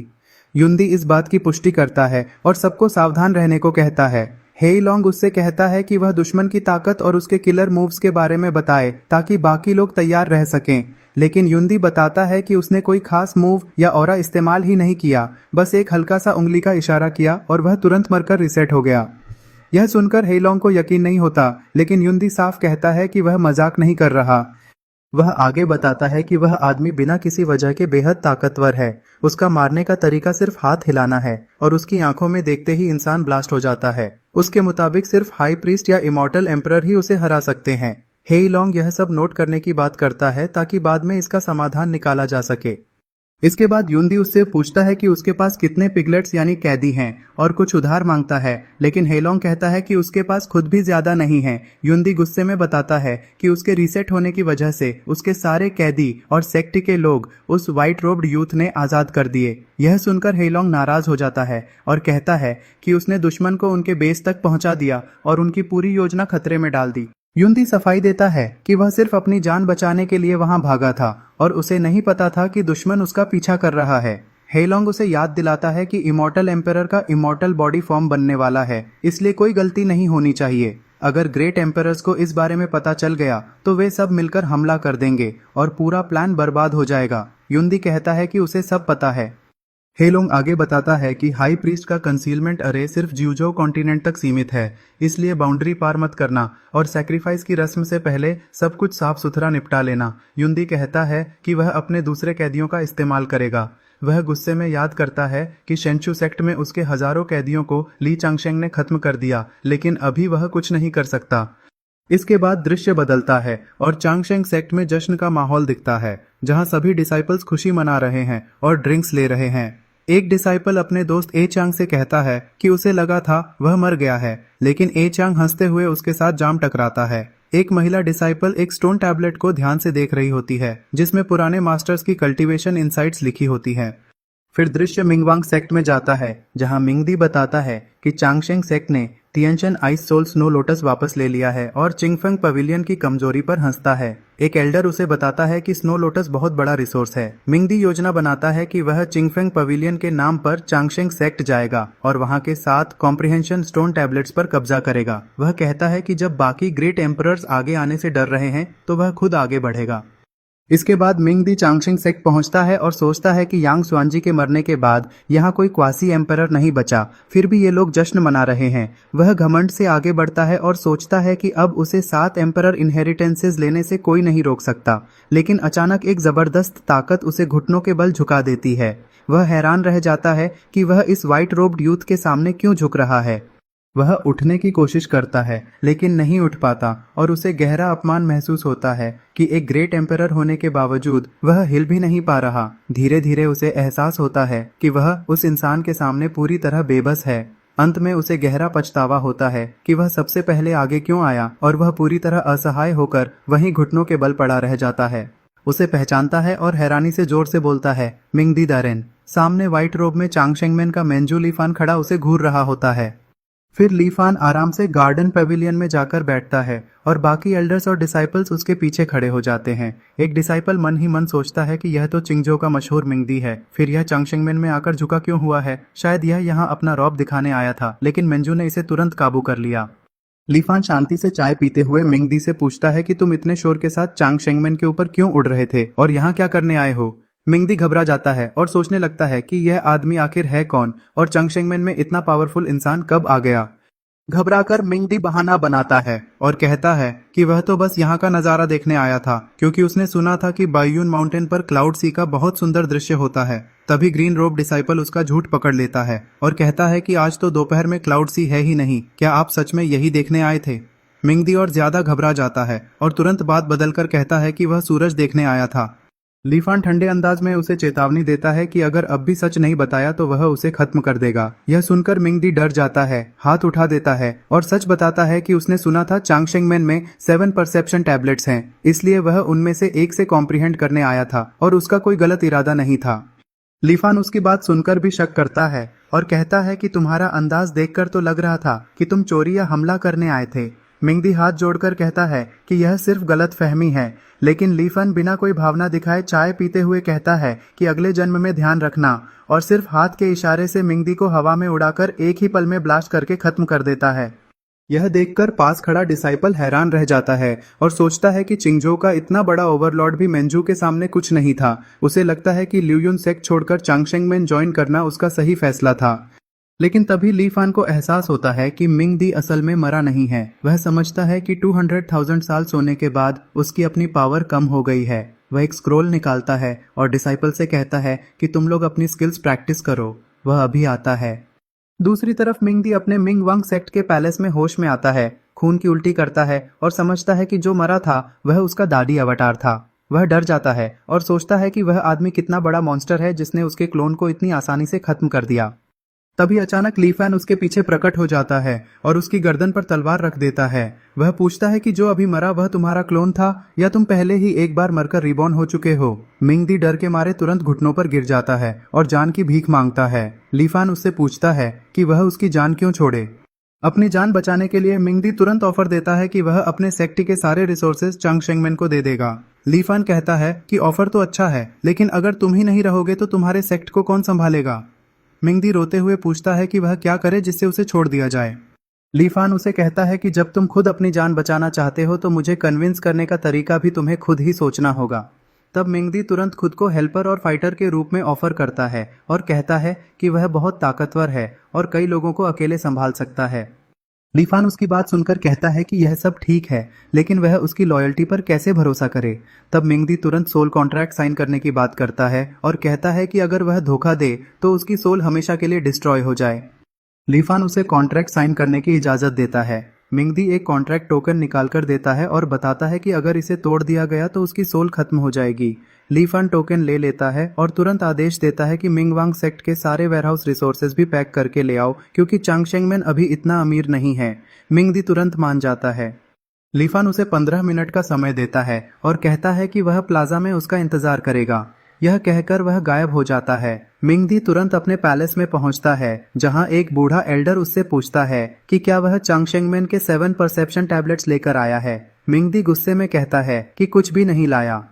फिर अचानक वह उसी एल्डर को नया सेक्ट मास्टर घोषित कर देता है और कहता है कि वह दूर जा रहा है। एल्डर हैरान होकर पूछता है कि वह कहाँ जा रहा है और क्या वापस आएगा। मिंगदी उसे घूरता है और कहता है कि लगता है तुम नहीं चाहते कि मैं वापस आऊं। फिर वह बिना रुके तेज रफ्तार से उड़ जाता है। इसके बाद मिंगदी प्लाजा में लीफान के पास पहुंचता है। लीफान पूछता है कि सब तैयार हो गया या नहीं। मिंगदी झुककर कहता है कि सब तैयार है। फिर वह एक ट्रेजर कंटेनर निकालकर लीफान को देता है और कहता है कि यह उनके सेक्ट के सारे रिसोर्सेज हैं और पूछता है कि अब उसे क्या करना होगा। लीफान शांत स्वर में कहता है कि अब से तुम यहाँ गेटकीपर बनोगे। यह सुनकर मिंगदी चौंक जाता है और पूछता है, क्या सच में गेटकीपर? लीफान पूछता है कि क्या तुम्हें यह पसंद नहीं? डर के मारे मिंगदी तुरंत कहता है कि उसे बहुत पसंद है और गेटकीपर बनना बहुत अच्छा है। इसके बाद दोनों अपने अपने मन में सोचते हैं। लीफान सोचता है कि एक ग्रेट एम्परर लेवल का इंसान गेटकीपर बन रहा है। यह पहली बार हो रहा है, लेकिन कम से कम उसकी जान बच गई। वहीं मिंगदी सोचता है कि यह भी एक खास तरह का प्रिविलेज है। धीरे धीरे मिंगदी खुद को समझाने लगता है कि कहानियों में अक्सर गेटकीपर और स्वीपर ही सबसे बड़े हिडन एक्सपर्ट्स होते हैं, इसलिए यह रोल उसके लिए सही है। फिर वह चांग शेंगमेन के गेट पर बनी एक स्टैच्यू को देखता है, जिस पर लिखा होता है कि सेक्ट का एंसेस्टर एक इमॉर्टल था जो एंशिएंट 7 एम्परर्स का मास्टर था। जब वह ध्यान से स्टैच्यू को देखता है तो उसे एहसास होता है कि वह स्टैच्यू बिल्कुल ली फान जैसी दिखती है। तब उसे सब समझ आ जाता है और वह मान लेता है कि उसे यहीं रहकर गेटकीपिंग सीखनी होगी। अंत में दृश्य बदलता है, जहां ग्रीन रोब डिसाइपल लीफान को चाय देता है और कहता है कि यह स्पेशल स्पिरिचुअल टी है जो लियोमू हार्ट से उगाई गई है। लीफान चाय पीकर उसकी तारीफ करता है। डिसाइपल चालाकी से कहता है कि अगर पसंद आई तो आप इसे रख लीजिए। लीफान मुस्कुराकर समझ जाता है और कहता है कि तुम काफी समझदार हो, बताओ क्या बात है। तभी डिसाइपल झिझकते हुए कहता है कि मेंजू से कुछ छिप नहीं सकता। सच में वह कुछ मांगना चाहता है। कहता है कि वह चाहता है कि मेंजू उसके लिए कुछ कैरेक्टर्स लिख दें।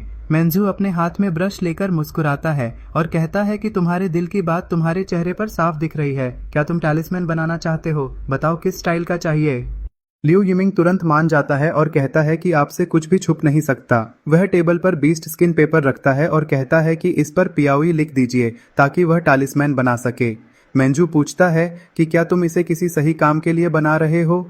लिu यिमिंग जवाब देता है कि हाँ, पहले जब वह किसी से लड़ता था तो उसकी मूवमेंट स्मूथ नहीं लगती थी, इसलिए वह इस कमी को सुधारना चाहता है। मेंजू रेड इंक से उस बीस्ट स्किन पर पियाओई लिखता है और साथ में कहता है कि इतनी कल्टीवेशन के बाद भी तुम्हारी यह कमी रह गई। लिu यिमिंग टैलिस्मैन को ध्यान से देखता है और कहता है कि वह इसे सही काम के लिए ही इस्तेमाल करेगा, आप गलत मत समझिए। मेंजू हल्के अंदाज में कहता है कि समझ गया, लेकिन लिu यिमिंग को लगता है कि शायद वह अब भी गलत समझ रहा है। इसके बाद लिu यिमिंग कुछ और पेपर स्लिप्स निकाल कर रखता है और कहता है कि इन पर फेंगहुआ शुयुए और लेई टू मू भी लिख दीजिए। मेंजू ग्लोइंग रेड इंक से जल्दी जल्दी सारे टैलिस्मैन तैयार कर देता है और कहता है कि सब तैयार है। फिर लिu यिमिंग एक बड़ा पेपर स्टैक टेबल पर रखता है और कहता है कि इस पर क्वाई, यिंग, बाओ जैसे स्टाइल्स भी लिख दें। मेंजू पूछता है कि इतने सारे टैलिस्मैन का क्या करोगे? क्या किसी से लड़ने जा रहे हो? लिu यिमिंग बताता है कि वह ल्यूयुन सेक्ट जाकर अपनी प्रोग्रेस और ताकत दिखाना चाहता है। मेंजू एक ही स्ट्रोक में पूरे स्टैक पर सिंबल्स बना देता है और सब कुछ तैयार कर देता है। तभी एक ब्लैक ड्रेस पहने हुआ फेलो मेंबर वहां आता है और मजाक में पूछता है कि तुम दोनों क्या बात कर रहे हो। लिu यिमिंग उसे हाथ से हटाते हुए कहता है कि बड़ों की बातों में मत पड़ो और उसके कपड़ों की तारीफ भी करता है। वह ब्लैक ड्रेस वाला कहता है कि मेरे सामने बड़ा मत बनो। इसके बाद लिu यिमिंग मेंजू को झुककर कहता है कि वह एक बार अपने घर जाना चाहता है। ब्लैक ड्रेस वाला पूछता है कि तुमने तो अपने पिता से रिश्ता तोड़ लिया था, अब क्यों जा रहे हो? लिu यिमिंग कहता है कि आधा रिश्ता टूटा है, आधा अभी भी बाकी है। मेंजू उसे जाने की अनुमति दे देता है। इसके बाद लिu यिमिंग हवा में उड़ते हुए निकल जाता है और रास्ते में क्वाई टैलिस्मैन निकालकर उसकी स्पीड टेस्ट करने लगता है। वह खुश होकर कहता है कि ल्यूयुन सेक्ट के दोस्तों, मैं वापस आ गया हूँ और अब उसकी cultivation supreme realm great perfection तक पहुंच चुकी है, जिससे सब चौंक जाएंगे। वह टैलिस्मैन एक्टिवेट करता है और एक तेज लाल रोशनी की तरह उड़ते हुए ल्यूयुन सेक्ट के मेन गेट पर पहुंचता है। वह दरवाजा खोलकर अंदर जाता है और जोर से पुकारता है कि अब्बा, एंसेस्टर, मैं वापस आ गया हूँ। लेकिन सामने का दृश्य देखकर वह हैरान रह जाता है। वह पूरे सेक्ट में दौड़ता है, कोर्टयार्ड्स और मेन हॉल सब देखता है, लेकिन हर जगह सन्नाटा होता है, कोई भी इंसान नहीं दिखाई देता। यह देखकर वह रोने लगता है और कहता है कि पूरा सेक्ट गायब हो गया, जैसे उसका घर ही चोरी हो गया हो। फिर वह तुरंत वापस चांगशेंग सेक्ट लौटता है और हाँफते हुए पहुंचता है। उसका दोस्त पूछता है कि तुम तो घर गए थे, इतनी जल्दी वापस कैसे आ गए। लिu यिमिंग रोते हुए बताता है कि उसका घर गायब हो गया। मेंजू उससे पूछता है कि आखिर हुआ क्या। लिu यिमिंग बताता है कि वहां किसी लड़ाई के निशान नहीं है, न कोई डेड बॉडी है, बल्कि 50,000 से ज्यादा लोग अचानक हवा में गायब हो गए हैं। वह कहता है कि यह घटना पहले चांगशेंग गेट और वेस्टर्न स्पिरिट वेन वाली घटना जैसी लगती है। मेंजू गहराई से सोचता है और कहता है कि यह काम युंदी का लगता है। पिछली बार उसके लोग छूट गए थे, इसलिए अब उसने ल्यूयुन सेक्ट के सभी डिसाइपल्स को सैक्रिफाइस के लिए पकड़ लिया है ताकि संख्या पूरी कर सके। यह सुनकर लिu यिमिंग हाथ जोड़कर विनती करता है कि मेंजू उन्हें बचा लें। मेंजू उसे शांत करता है और कहता है कि अभी उनकी जान को तुरंत खतरा नहीं है, क्योंकि उन्हें सैक्रिफाइस के लिए जिंदा रखा जाएगा। इसके बाद मेंजू कहता है कि सबसे पहले यह पता लगाना जरूरी है कि युंदी कहाँ गया है। वह बताता है कि उसने पहले उसकी एक स्ट्रॉन्ग होल्ड को नष्ट कर दिया था, इसलिए वह वहां वापस नहीं जाएगा, लेकिन यह नहीं पता कि उसके कितने ठिकाने हैं। वह यह भी कहता है कि युंदी की हिम्मत बहुत बड़ी है कि मेरे हाथों बचने के बाद भी उसने इतनी जल्दी यह कदम उठाया। पता नहीं वह इतने लोगों को किस मकसद के लिए सैक्रिफाइस करना चाहता है। लिu यिमिंग मन ही मन सोचता है कि अच्छा हुआ उसने कुछ दिन पहले चांगशेंग मेन ज्वाइन कर लिया, नहीं तो वह भी पकड़ा जाता और उसका परिवार खत्म हो जाता। फिर वह पूछता है कि क्या मेंजू के पास युंदी को ढूंढने का कोई तरीका है। मेंजू कहता है कि अगर पहले से कोई मार्क लगा हो तो वह ट्रेस कर सकता है, लेकिन जिस युंदी पर मार्क था उसे वह पहले ही खत्म कर चुका है और बिना किसी क्लू के किसी को ढूंढना उसकी स्पेशलाइजेशन नहीं है। तभी अचानक मिंगदी की आवाज आती है जो कहता है कि मेंजू सीनियर, क्या आप किसी को ढूंढ रहे हैं। मेंजू पूछता है कि क्या तुम हमारी बातें छुपकर सुन रहे थे। मिंगदी सफाई देता है कि कमरे में साउंड प्रूफिंग नहीं थी, उसने जानबूझकर नहीं सुना। लिu यिमिंग हैरान हो जाता है कि मिंगदी अभी तक जिंदा है। मेंजू उसे सामने आने को कहता है। लिu यिमिंग उससे पूछता है कि क्या उसके पास किसी को लोकेट करने का तरीका है। मिंगदी कहता है कि हाँ, उसके पास एक खास तरीका है। फिर मिंगदी बताता है कि उसके पास एक ट्रेजर है जिसे तियानजी पैन कहते हैं, जिसे उसने जिएहाई से पाया था और यह हेवनली सीक्रेट्स को कैलकुलेट कर सकता है। वह समझाता है कि अगर क्राइम सीन से थोड़े बहुत क्लूज मिल जाएं तो इस कंपास की मदद से कल्प्रिट की लोकेशन का अंदाजा लगाया जा सकता है। अंत में मेंजू उस कंपास को देखता है जो बाहर से एक साधारण पत्थर जैसा लगता है और पूछता है कि यह कंपास इतना साधारण क्यों दिख रहा है। मिंगदी उसकी सफाई देने लगता है, फिर से कहता है कि यह देखने में भले ही पुराना लगता हो, लेकिन बहुत अच्छी तरह काम करता है और पहले भी लोगों को ट्रैक करने में मदद कर चुका है। यह सुनकर व्हाइट रोब्ड सीनियर अपनी कुर्सी से उठते हैं और कहते हैं कि चलो ल्यूयुनजोंग जाकर देखते हैं, शायद वहां से कोई क्लूज मिल जाए। इसके बाद सभी लोग सीधे ल्यूयुनजोंग के स्क्वायर में पहुंच जाते हैं। वहां पहुंचकर सीनियर मिंगदी से कहते हैं कि वह अपने लोपान से कुछ निशान पकड़ने की कोशिश करे। मिंगदी ध्यान से लोपान को देखता है, लेकिन उसे कोई भी सिग्नल या क्लू नहीं मिलता, जिससे वह खुद हैरान हो जाता है। फिर वह पूछता है कि क्या यहाँ आमतौर पर कोई नहीं होता, तो ग्रीन रोब्ड डिसाइपल बताता है कि यहाँ तो हमेशा डिसाइपल्स प्रैक्टिस करते रहते हैं। सीनियर भी शक करते हैं और पूछते हैं कि क्या यह लोपन सच में काम का है। मिंगदी समझाता है कि अगर कोई निशान नहीं मिल रहा तो इसका मतलब सिर्फ एक ही हो सकता है कि दुश्मन ने जानबूझकर सेलेस्टियल सीक्रेट्स को छुपाने का तरीका इस्तेमाल किया है। वह आगे बताता है कि युंदी लोगों को पकड़कर सैक्रिफाइस के लिए ले जा रहा है और इसीलिए वह सब कुछ छुपा रहा है ताकि कोई उस पर हमला न कर सके। सीनियर पूछते हैं कि अगर सामने वाला टीएनजी कंसील कर रहा है तो क्या लुओपन काम करेगा। मिंगदी कहता है कि करेगा, लेकिन इसके लिए उसे एक बड़ा स्पेल इस्तेमाल करना पड़ेगा। वह अपनी उंगली काटकर लोपान पर खून टपकाता है और स्पेल एक्टिवेट करता है। जैसे ही स्पेल शुरू होता है, मिंगदी को खून की उल्टी होती है और वह जमीन पर गिरकर बेहोश हो जाता है। पास खड़ा डिसाइपल दौड़कर आता है और घबराकर पूछता है कि क्या वह ठीक है। थोड़ी देर बाद मिंगदी संभलता है और घुटनों के बल बैठकर बताता है कि दुश्मन के पास बहुत पावरफुल सेलेस्टियल कंसीलमेंट आर्ट है और उसकी करंट मास्टरी उसे तोड़ने के लिए काफी नहीं है। यह सुनकर सीनियर आगे बढ़ते हैं, उसके माथे पर हाथ रखते हैं और एक रोशनी के जरिए उसकी एनर्जी और छोटों को हील कर देते हैं। मिंगदी उनका धन्यवाद करता है। इसके बाद सीनियर उससे लोपान की इंस्ट्रक्शन स्क्रोल मांगते हैं। मिंगदी स्क्रोल निकाल कर देता है और कहता है कि सीनियर की एबिलिटी भले ही बहुत ज्यादा हो, लेकिन यह तियानजिशु टेक्निक बहुत कठिन है और इसे समझने में उसे 100 साल लग गए थे। वह थोड़ा संदेह भी जताता है कि अभी से सीखने पर भी शायद समय लगेगा, लेकिन सीनियर सिर्फ 2 सेकंड तक स्क्रोल को देखते हैं और फिर उसे वापस कर देते हैं और कहते हैं कि यह तो मुश्किल नहीं है, वह इसे पहले ही सीख चुके हैं। यह सुनकर मिंगदी पूरी तरह हैरान रह जाता है और सोचने लगता है कि क्या यह टेक्निक सच में इतनी आसान थी या फिर सीनियर की समझ ही अलग स्तर की है। फिर सीनियर लोपन मांगते हैं और उसे अपने हाथ में लेकर पावर एक्टिवेट करते हैं। तुरंत आसमान में रेनबो जैसी रोशनी फैल जाती है और एक प्रोजेक्शन दिखाई देने लगती है जिसमें पुराने इवेंट्स रिप्ले हो रहे होते हैं। उस प्रोजेक्शन में लुओरिजोंग के सेक्ट मास्टर डुआन यून दिखाई देता है। यह देखकर डिसाइपल कहता है कि हाँ, यही है। मिंगदी यह सब देखकर पूरी तरह चकित रह जाता है।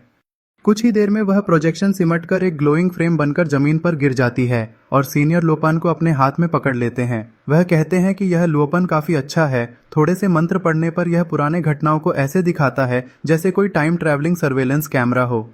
सीनियर को यह लोपान पसंद आ जाता है और वह मिंगदी से इसकी कीमत पूछते हैं। मिंगदी विनम्रता से कहता है कि अगर सीनियर को पसंद है तो वह इसे वैसे ही रख सकते हैं, लेकिन सीनियर फिर भी कहते हैं कि कीमत बताओ। तब मिंगदी झुककर कहता है कि अगर उसे चांगशेंग मैन के 7 एम्परर्स के साथ स्टेले इंस्क्रिप्शंस देखने की अनुमति मिल जाए तो वही उसके लिए काफी है। सीनियर इस डील को मान लेते हैं और कहते हैं कि कुछ पत्थरों के बदले इतना अच्छा ट्रैकिंग टूल मिलना फायदेमंद है। इसके बाद मिंगदी बताता है कि उसे उम्मीद नहीं थी कि लुओरिजोंग डिमोनिक कल्ट्स के साथ मिला हुआ है। सीनियर उससे पूछते हैं कि क्या वह लुओरिजोंग के बारे में और जानता है। मिंगदी बताता है कि लुओरिजोंग होंगझो के दक्षिण में चिंगजो बॉर्डर के पास स्थित है और उसका सेक्ट मास्टर डुआन यून पहले बहुत सम्मानित व्यक्ति था। उसने बिना किसी भेदभाव के सेक्ट के दरवाजे सभी के लिए खोल दिए थे और मार्शल आर्ट्स स्किल्स भी सबको सिखाई थीं, जिससे बहुत सारे कल्टीवेटर्स वहां इकट्ठा हो गए। तभी एक ब्लैक रोब्ड साथी पूछता है कि इतने ज्यादा डिसाइपल्स लेने के बाद क्या सेक्ट पर बोझ नहीं पड़ा। मिंगदी कहता है कि यही सबसे अजीब बात है कि डिसाइपल्स तो बढ़ते गए लेकिन उनकी टेरिटोरी नहीं बढ़ी, जिससे साफ है कि अंदर कुछ सस्पिशियस चल रहा है। यह सुनकर डिसाइपल समझ जाता है कि वहां जाने वाले सभी कल्टीवेटर्स को रिसोर्सेज की तरह इस्तेमाल किया जा रहा है और लुओरिजोंग एक इविल डीमन सेक्ट बन चुका है। वह यह भी पूछता है कि इतने बड़े स्तर की बात होने के बावजूद हुआंगझो के ग्रेट एम्परर्स को इसका पता क्यों नहीं चला। मिंगदी और उसका साथी बताते हैं कि युंदी के टीएनजी कंसीलमेंट की वजह से किसी को कुछ पता नहीं चला। तब सीनियर फैसला करते हैं कि अब सीधे लुओरिजोंग जाकर देखना चाहिए। डिसाइपल उत्साह में कहता है कि जल्दी चलो और इस इविल सेक्ट को खत्म करो, और सभी वहां से निकल पड़ते हैं।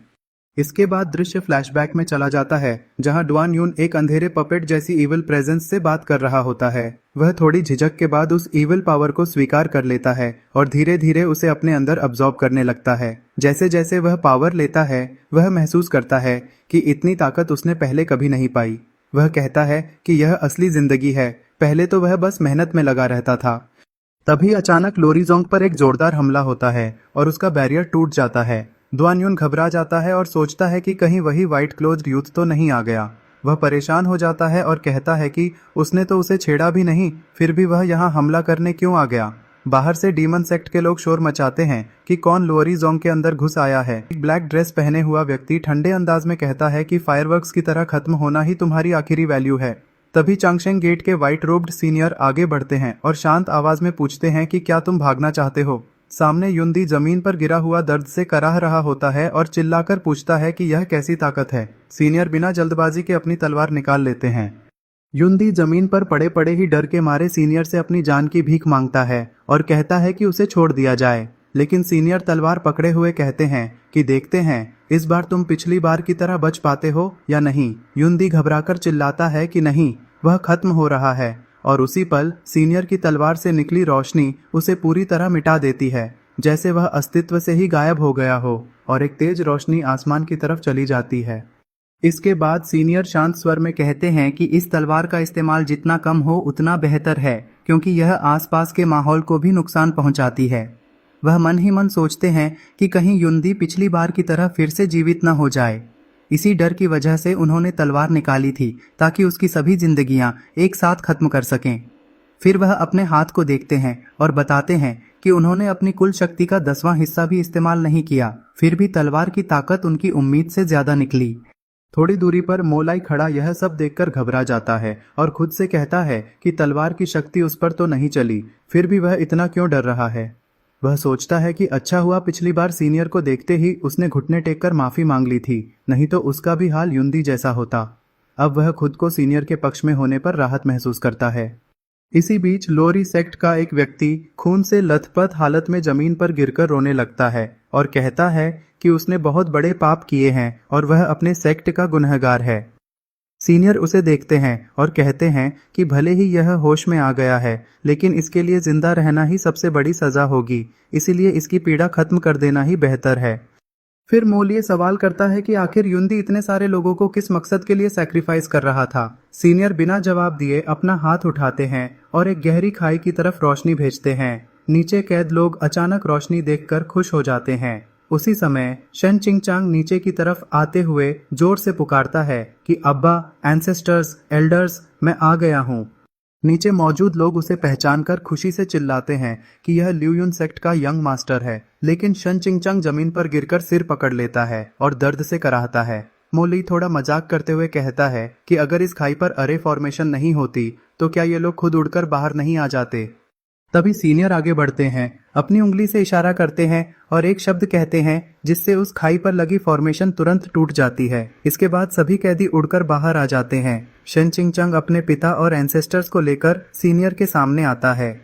ल्यू निंगजियन और बाकी सभी लोग झुककर सीनियर का धन्यवाद करते हैं। सीनियर सरलता से कहते हैं कि यह कोई बड़ी बात नहीं है। ल्यू निंगजियन भावुक होकर कहता है कि पहले सुअनजी एंसेस्टर ने उसकी जान बचाई थी और आज सीनियर ने पूरे ल्यूयुन सेक्ट को बचा लिया है। वह वादा करता है कि उनका सेक्ट हमेशा सीनियर के लिए तैयार रहेगा और मन ही मन सोचता है कि ग्रेट एम्परर जैसे व्यक्ति के सामने वे सब बहुत छोटे हैं। सीनियर मुस्कुराकर कहते हैं कि शन चिंगचांग के अनुसार ल्यूयुन सेक्ट और चांगशेंग गेट दोस्त हैं, इसलिए यह सिर्फ एक छोटी सी मदद थी। इसके बाद ल्यू निंगजियन झिझकते हुए एक सवाल पूछने की अनुमति मांगता है। सीनियर उसे पूछने को कहते हैं। ल्यू निंगजियन पूछता है कि क्या आप सुअनजी एंसेस्टर के मास्टर हैं। सीनियर थोड़ा आश्चर्य से पूछते हैं कि तुम्हें मेरे बारे में कैसे पता।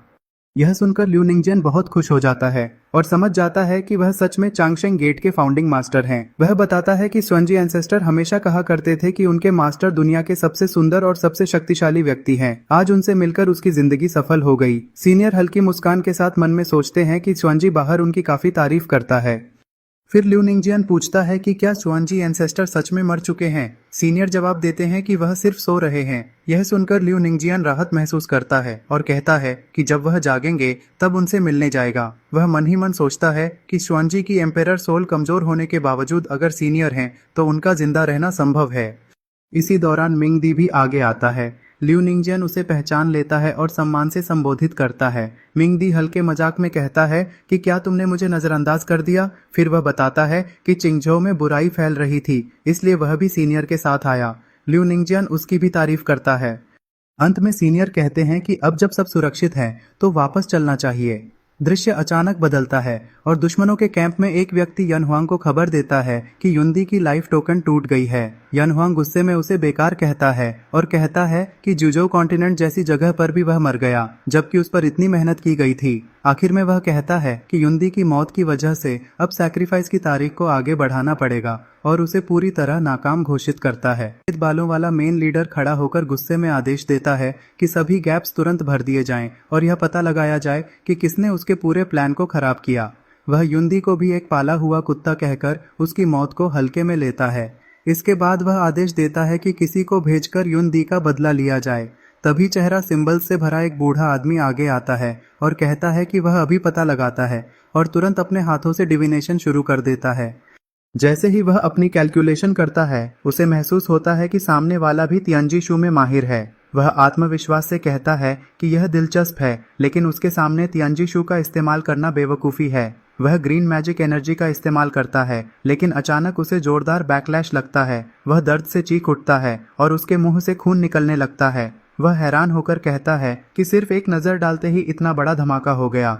यह देखकर सफेद बालों वाला लीडर भी गंभीर हो जाता है और कहता है कि पहली बार ऐसा हुआ है कि किसी को देखने भर से तुम्हें इतना बड़ा नुकसान हुआ हो। बूढ़ा आदमी संभलते हुए बताता है कि सामने वाले की तियांजी शू स्किल उससे बहुत ज्यादा ऊंचे स्तर की है। वह आगे कहता है कि उस व्यक्ति की मास्टरी हाईएस्ट रेल्म तक पहुंच चुकी है और उसके पास तियांजी बॉडी प्रोटेक्शन है, यानी पूरे ब्रह्मांड में शायद ही कोई उसे हरा सके। लीडर को यह सुनकर शक होता है और वह याद दिलाता है कि तियांजी शू का हाईएस्ट रेल्म तो खत्म हो चुका माना जाता है। इस समय कोई भी उस स्तर तक नहीं पहुंच सकता। बूढ़ा आदमी समझाता है कि वह व्यक्ति एक खास तरह के शरीर का मालिक है जिसे हुंडुन तियान की बॉडी कहा जाता है, जो हेवनली सीक्रेट के अनुसार पैदा होता है और अंत में हेवनली डाउ तक को समझ सकता है। वह चेतावनी देता है कि यह इंसान एक बहुत बड़ा हिडन थ्रेट है। अगर इसे खत्म नहीं किया गया तो यह उनके पूरे प्लान का पता लगा सकता है, और अगर तियांटिंग के 3 लोगों को यह बात पता चल गई तो बहुत बड़ी समस्या हो जाएगी। यह सुनकर लीडर तुरंत आदेश देता है कि मिंगफू जाओ और तियान रैंक असैसिन को बुलाओ ताकि उस व्यक्ति को हर हाल में खत्म किया जा सके। वह यह भी कहता है कि भले ही तियांजी शू से उसे ढूंढना मुश्किल हो, लेकिन उसकी पहचान जरूर पता लगाई जा सकती है। बूढ़ा आदमी भरोसा दिलाता है कि किसी को ढूंढने के और भी तरीके होते हैं, और युंदी पहले ही उस व्यक्ति का जिक्र कर चुका है। वह बताता है कि युंदी के अनुसार वह एक जवान और बेहद हैंडसम इंसान है और यही उसकी सबसे बड़ी पहचान है। लीडर उसे आदेश देता है कि वह तुरंत यह काम पूरा करे। इसके बाद दृश्य बदलता है और एक शांत बैम्बू गार्डन में पहुंचता है, जहां चांगशेंग मैन का व्हाइट रोब्ड मेंजू आराम से बैठकर चाय पी रहा होता है। वह ऊपर देखकर हल्के अंदाज में कहता है कि यह क्या चीज है, इसे छूना मत। तभी एक बुजुर्ग एल्डर आता है और झुककर बताता है कि लिंग्यून मर्चेंट एसोसिएशन का यंग मास्टर मिलने आया है। मेंजू पूछता है कि क्या वह फिर से कोई समस्या लेकर आया है। एल्डर बताता है कि लिंग्यून मर्चेंट एसोसिएशन चांगशेंग मैन की एफिलिएटेड फोर्स है और उनके पास सिर्फ 3 सेंट रेल्म मास्टर्स हैं, इसलिए जरूर कोई बड़ी परेशानी आई होगी। मेंजू कहता है कि अगर ऐसा है तो उसे अंदर बुला लिया जाए। थोड़ी देर बाद वू अन लाल और सुनहरे कपड़ों में अंदर आता है और मन ही मन सोचता है कि श्वांजी दादी के जाने के बाद चांगशेंग मैन की हालत कमजोर लग रही है। पता नहीं यहाँ कोई सेंट रेल्म एक्सपर्ट मिलेगा भी या नहीं। एल्डर उसे मेंजू के पास ले जाता है और समझाता है कि सम्मान से पेश आना। वुआन मन में सोचता है कि श्वांजी के बाद मेंजू की जगह बिग एल्डर शेनचिंगहान को मिलनी चाहिए थी, तो क्या यहाँ कोई उससे भी ज्यादा ताकतवर है। वह पेविलियन में पहुंचकर झुककर अपना परिचय देता है और मेंजू को सलाम करता है, लेकिन अंदर ही अंदर वह हैरान होता है कि मेंजू इतना हैंडसम है। क्या यहाँ लीडर लुक्स के आधार पर चुना जाता है। मेंजू उसे औपचारिकता छोड़कर बैठने के लिए कहता है। वुआन बैठते ही एक छोटा गिफ्ट बॉक्स पेश करता है। मेंजू उसे लेकर समझ जाता है कि मामला गंभीर है और लिंग्यून मर्चेंट एसोसिएशन जरूर बड़ी मुसीबत में है। मेंजू आराम से चाय डालते हुए कहता है कि घबराओ मत और बताओ किस काम से आए हो। वुआन बताता है कि वह रीइंफोर्समेंट मांगने आया है। मेंजू पूछता है कि क्या लड़ाई होने वाली है, तो वुआन कहता है कि जरूरी नहीं, लेकिन वह चाहता है कि चांगशेंग मैन के सेंट रियल्म एक्सपर्ट्स उनकी एसोसिएशन में मौजूद रहें ताकि दबाव बना रहे। वह समझाता है कि उनकी एक्सपेंशन के कारण चिंगझोउ के बड़े शहरों में उनका प्रभाव बढ़ा है और इसी वजह से कॉन्फ्लिक्ट्स शुरू हो गए हैं। खासकर सिहाई मर्चेंट एसोसिएशन के साथ टकराव हुआ है। पहले बाजार में छोटे विवाद हुए, फिर मामला इतना बढ़ गया कि एक शहर के इलाके के लिए खुली लड़ाई हो गई। अब दोनों पक्ष बातचीत से हल निकालना चाहते हैं, लेकिन लड़ाई का खतरा अभी भी है, इसलिए उसे भेजा गया है कि वह सेंट रेल्म एल्डर्स को साथ लेकर आए। मेंजू यह सब सुनकर कहता है कि वह समझ गया और पूछता है कि नेगोशिएशन कब और कहां होगी। वुआन बताता है कि 3 दिन बाद ज़ेयुन इमॉर्टल मार्केट में। फिर वह पूछता है कि कितने सेंट रियल्म एल्डर्स भेजे जा सकते हैं। मेंजू आत्मविश्वास से कहता है कि संख्या मायने नहीं रखती, चांगशेंग मैन इस समस्या को हल कर देगा और उसके पिता को चिंता करने की जरूरत नहीं है। वुआन खुश होकर धन्यवाद देता है और कहता है कि इसके बदले वह अच्छा इनाम देगा। मेंजू कहता है कि जब तक चांगशेंग मैन है, उनकी एफिलिएटेड फोर्स को कोई परेशान नहीं कर सकता। तभी अचानक लिu यिमिंग वहां आता है और वुआन को देखकर चौंक जाता है। दोनों एक दूसरे को पहचानते हैं। मेंजू पूछता है कि क्या तुम दोनों एक दूसरे को जानते हो। लिu यिमिंग बताता है कि थोड़ी बहुत पहचान है। वुआन मन ही मन हैरान होता है कि लिu यिमिंग तो लिuयुन सेक्ट का यंग मास्टर था, वह यहाँ कैसे आ गया। लिu यिमिंग बताता है कि वह अब चांगशेंग मैन का हिस्सा है और मजाक में कहता है कि जब मेंजू ने बात मान ली है तो अब बस अच्छी मेजू यानी शराब का इंतजाम करना। वुआन हंसकर बात समझ जाता है और विदा लेते हुए कहता है कि एल्डर्स को एक दिन पहले भेज दिया जाए ताकि उनकी अच्छी सेवा की जा सके। मेंजू हामी भरता है। इसके बाद लिu यिमिंग उसे याद दिलाता है कि पिछली बार जिस फुयांग कैट मॉन्स्टर की लोकेशन बताई थी वही ज़ेयुन इमॉर्टल मार्केट है जहां यह नेगोशिएशन होने वाली है। यह सुनकर मेंजू थोड़ी देर सोचता है और मुस्कुराकर कहता है कि वहां जाना तो बनता है, लेकिन उनकी बातचीत से साफ लगता है कि आगे कुछ बड़ा होने वाला है। इसके तुरंत बाद वे अपने एक साथी के साथ आसमान में उड़ते हुए ज़ेयुन इमॉर्टल सिटी की तरफ निकल जाते हैं, जहां से नीचे पूरा शहर दिखाई देता है और लिu यिमिंग हाथ से इशारा करके मेंजू को शहर की स्थिति समझाता है। थोड़ी ही देर में ये तीनों लिंग्यून मर्चेंट एसोसिएशन के सामने उतरते हैं। जैसे ही वे पहुंचते हैं, लिu यिमिंग गार्ड से कहता है कि जाकर वुआन को बता दो कि चांगशेंग सेक्ट के 3 बड़े लोग आए हैं। गार्ड्स पहले शक करते हैं और पूछते हैं कि क्या वे सच में चांगशेंग सेक्ट से हैं, जिस पर लिu यिमिंग कॉन्फिडेंटली हाँ कह देता है। इसके बाद लिंग्यून मर्चेंट एसोसिएशन के प्रेसिडेंट वू चेंग खुद बाहर आते हैं और बड़े सम्मान के साथ उनका स्वागत करते हैं। वूचेंग तुरंत लिू यिमिंग को पहचान लेते हैं और उन्हें लिू गोंगजी कहकर संबोधित करते हैं। लिू यिमिंग उन्हें बताता है कि वह अपने सेक्ट मास्टर को खास तौर पर उनकी मदद के लिए साथ लेकर आया है।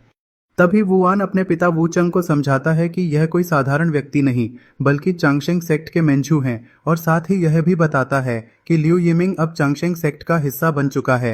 यह सुनकर वूचेंग हैरान और खुश दोनों हो जाता है। वह तुरंत झुककर मेंझू को सम्मान देता है और तीनों को अंदर आने का निमंत्रण देता है। अंदर बैठकर खाने के दौरान मेंझू बहुत कैजुअली कहता है कि ज्यादा फॉर्मल होने की जरूरत नहीं है। इसके बाद वूचेंग अलग जाकर अपने बेटे वुआन से बात करता है। वह अपने बेटे पर नाराज होता है और कहता है कि इतने बड़े खतरे के समय चांगशेंग सेक्ट से सिर्फ एक फाइटर क्यों आया है। वुआन उसे समझाता है कि सिर्फ मेंझू का आना ही काफी है, लेकिन वूचेंग को भरोसा नहीं होता और वह कहता है कि चांगशेंग सेक्ट अब पहले जैसी ताकतवर नहीं रही। इसी वजह से सीहाई मर्चेंट एसोसिएशन उन पर दबाव बना रही है। वह डरते हुए कहता है कि अगर हालात बिगड़ गए तो सीहाई एसोसिएशन किसी को नहीं छोड़ेगी। वुआन फिर भी उसे समझाने की कोशिश करता है कि कम से कम मेंझू खुद आए हैं, यह बहुत बड़ी बात है। वूचेंग के मन में एक और विचार आता है कि ल्यूयुन सेक्ट के यंग मास्टर लिू यिमिंग का साथ होना शायद मेंझू से भी ज्यादा फायदेमंद साबित हो सकता है। अंत में वह मन ही मन प्रार्थना करता है कि अगले दिन होने वाली बातचीत सही से हो जाए। अगले दिन जब लिू यिमिंग बाहर आता है तो वह देखता है कि सड़कें खाली हैं और लोग डरकर भाग चुके हैं। उसे महसूस होता है कि आज सच में लड़ाई हो सकती है। तभी वूचेंग वहां आता है और कहता है कि सीहाई एसोसिएशन वाले अभी तक नहीं पहुंचे हैं, इसलिए अंदर चलकर इंतजार करते हैं। अंदर मेंझू आराम से बैठकर वाइन पी रहा होता है, जैसे उसे किसी बात की चिंता ही नहीं है। मेंझू का साथी थोड़ा नाराज होकर कहता है कि सीहाई एसोसिएशन वाले बहुत एटीट्यूड दिखा रहे हैं जो अभी तक नहीं आए। तभी अचानक यान ब्याओ अपने 2 गार्ड्स के साथ अंदर आता है और गुस्से में पूछता है कि क्या वूचेंग आज लड़ने के लिए लोगों को लेकर आया है। वूचेंग शांत रहते हुए कहता है कि जब आ ही गए हो तो बातचीत शुरू करते हैं, लेकिन यान ब्याओ कहता है कि जल्दी मत करो, उसने भी कुछ लोगों को बुलाया है ताकि वह अकेला न पड़े। थोड़ी ही देर में 3 ताकतवर लोग अंदर आते हैं, जिनमें रेड आउटफिट में जांग यिचेन होता है और उसके साथ 2 क्वासी एम्परर्स होते हैं। यह देखकर वूचेंग के चेहरे का रंग उड़ जाता है, क्योंकि क्वासी एम्परर जैसे शक्तिशाली लोग आ चुके हैं। वह डर के मारे पसीने से भीग जाता है, लेकिन लिू यिमिंग उसे शांत करता है और कहता है कि मेंझू के सामने इनकी कोई औकात नहीं है। यन ब्याओ तुरंत झुककर जांग यिचेन का सम्मान करता है। जांग यिचेन घमंड से पूछता है कि क्या यही लोग हैं जो तुम्हें ज़ेयुन इमॉर्टल सिटी लेने से रोक रहे हैं, और यन ब्याओ हाँ कह देता है। फिर जांग यिचेन अपना परिचय देता है। यह सुनते ही वूचेंग घबरा जाता है और तुरंत झुककर माफी मांगने लगता है। उसके मन में डर बैठ जाता है, क्योंकि जांग यिचेन एंशिएंट जांग फैमिली का यंग मास्टर है जो क्यूशू में बहुत ऊंची रैंक रखती है। जांग यिचेन घमंड में कहता है कि यन ब्याओ उसका आदमी है और वूचेंग को डांटता है कि उसने बेकार लोगों को इकट्ठा किया है। वूचेंग डरते हुए माफी मांगता है और कहता है कि उसे नहीं पता था कि यान ब्याओ उसका आदमी है। तब जांग यिचेन साफ कह देता है कि अब ज़ेयुन इमॉर्टल सिटी यन ब्याओ की है। वूचेंग मजबूरी में मान जाता है, लेकिन बात यहीं खत्म नहीं होती। जांग यिचेन आगे कहता है कि लिंग्यून मर्चेंट एसोसिएशन की सारी प्रॉपर्टीज भी यन ब्याओ को कॉम्पेंसेशन के रूप में दे दी जाएं। यह सुनकर वूचेंग पूरी तरह परेशान हो जाता है। जांग यिचेन पूछता है कि क्या कोई समस्या है। तभी अचानक चांगशेंग सेक्ट मास्टर बोल पड़ता है और कहता है कि लिंग्यून एसोसिएशन चांगशेंग सेक्ट के अधीन है, इसलिए उसे नुकसान पहुंचाना चांगशेंग सेक्ट का अपमान है। जांग यिचेन इसका मजाक उड़ाता है और कहता है कि चांगशेंग सेक्ट का समय खत्म हो चुका है। वह ताना मारते हुए पूछता है कि क्या तुम मुझे मारोगे। इस पर मेंझू बिल्कुल भी नहीं डरता और बिना एक पल गंवाए फैसला करता है कि उसे खत्म करना होगा।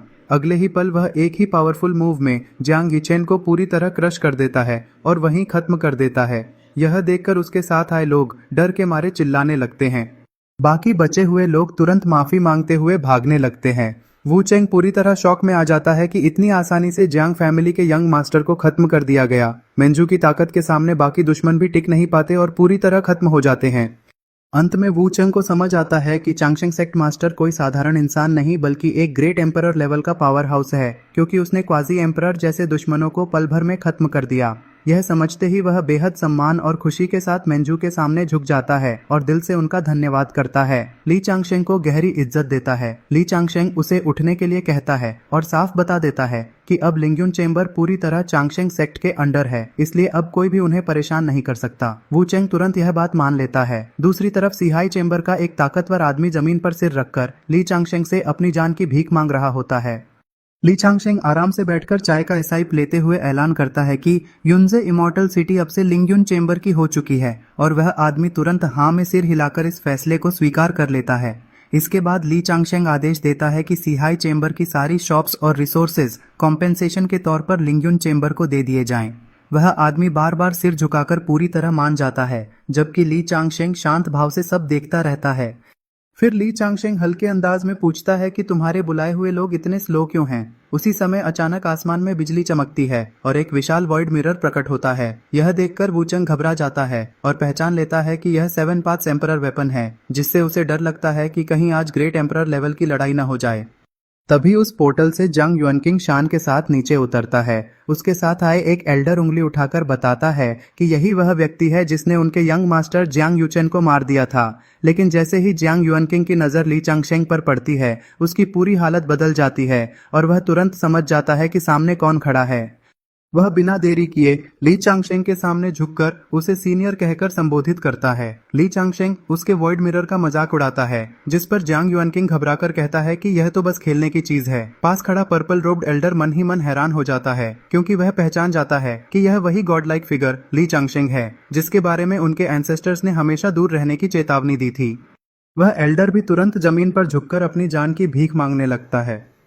ली चांगशेंग अब भी आराम से चाय पीते हुए कैजुअली कहता है कि जांग फैमिली के यंग मास्टर को सप्रेस कर दिया गया। जांग युअनकिंग जल्दी से सफाई देता है कि उस यंग मास्टर ने सीनियर की इंसल्ट की थी, इसलिए उसकी मौत उसकी अपनी गलती थी और सीनियर के हाथों मरना उसकी किस्मत समझी जानी चाहिए। ली चांगशेंग उसे उठने के लिए कहता है और पुराने समय को याद करते हुए बताता है कि उनके एंसेस्टर ताइचिंग 10,000 साल पहले गुजर चुके हैं और उसे याद करता है कि उन्होंने उसे कभी अच्छी वाइन गिफ्ट की थी। जांग युअनकिंग उदास होकर बताता है कि ताइचिंग मरने से पहले सीनियर के साथ एक बार ड्रिंक करना चाहते थे, लेकिन उन्हें कभी सीनियर नहीं मिले। इसके बाद ली चांगशेंग सीधा सवाल करता है कि जियांग फैमिली जैसी बड़ी पावर युनजे इमॉर्टल सिटी जैसे छोटे इलाके के मामले में क्यों दखल दे रही है। जियांग युअनकिंग जवाब देता है कि 3 दिन पहले वानहे माउंटेन रेंज में एक सीक्रेट रियल्म प्रकट हुआ है, जहां केवल सेंट रियल्म और उससे ऊपर के लोग ही जा सकते हैं।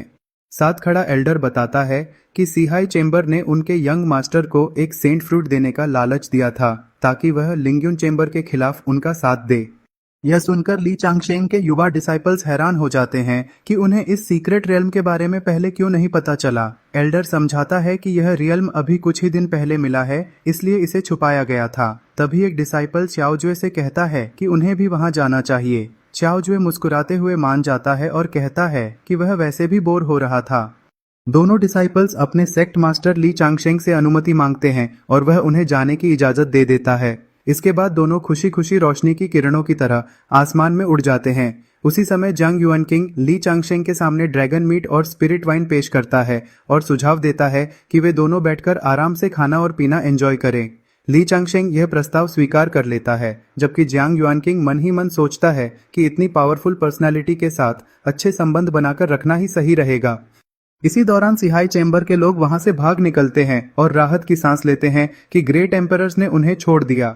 वे फैसला करते हैं कि सारी शॉप सौंप देंगे, क्योंकि उनके लिए जिंदा रहना सबसे जरूरी है। दूसरी तरफ सीन शिफ्ट होता है सीक्रेट रेल्म के अंदर, जहां एक खतरनाक व्यक्ति बैठा हुआ कह रहा है कि वह लोगों का इंतजार कर रहा है ताकि उन्हें आसानी से शिकार बना सके।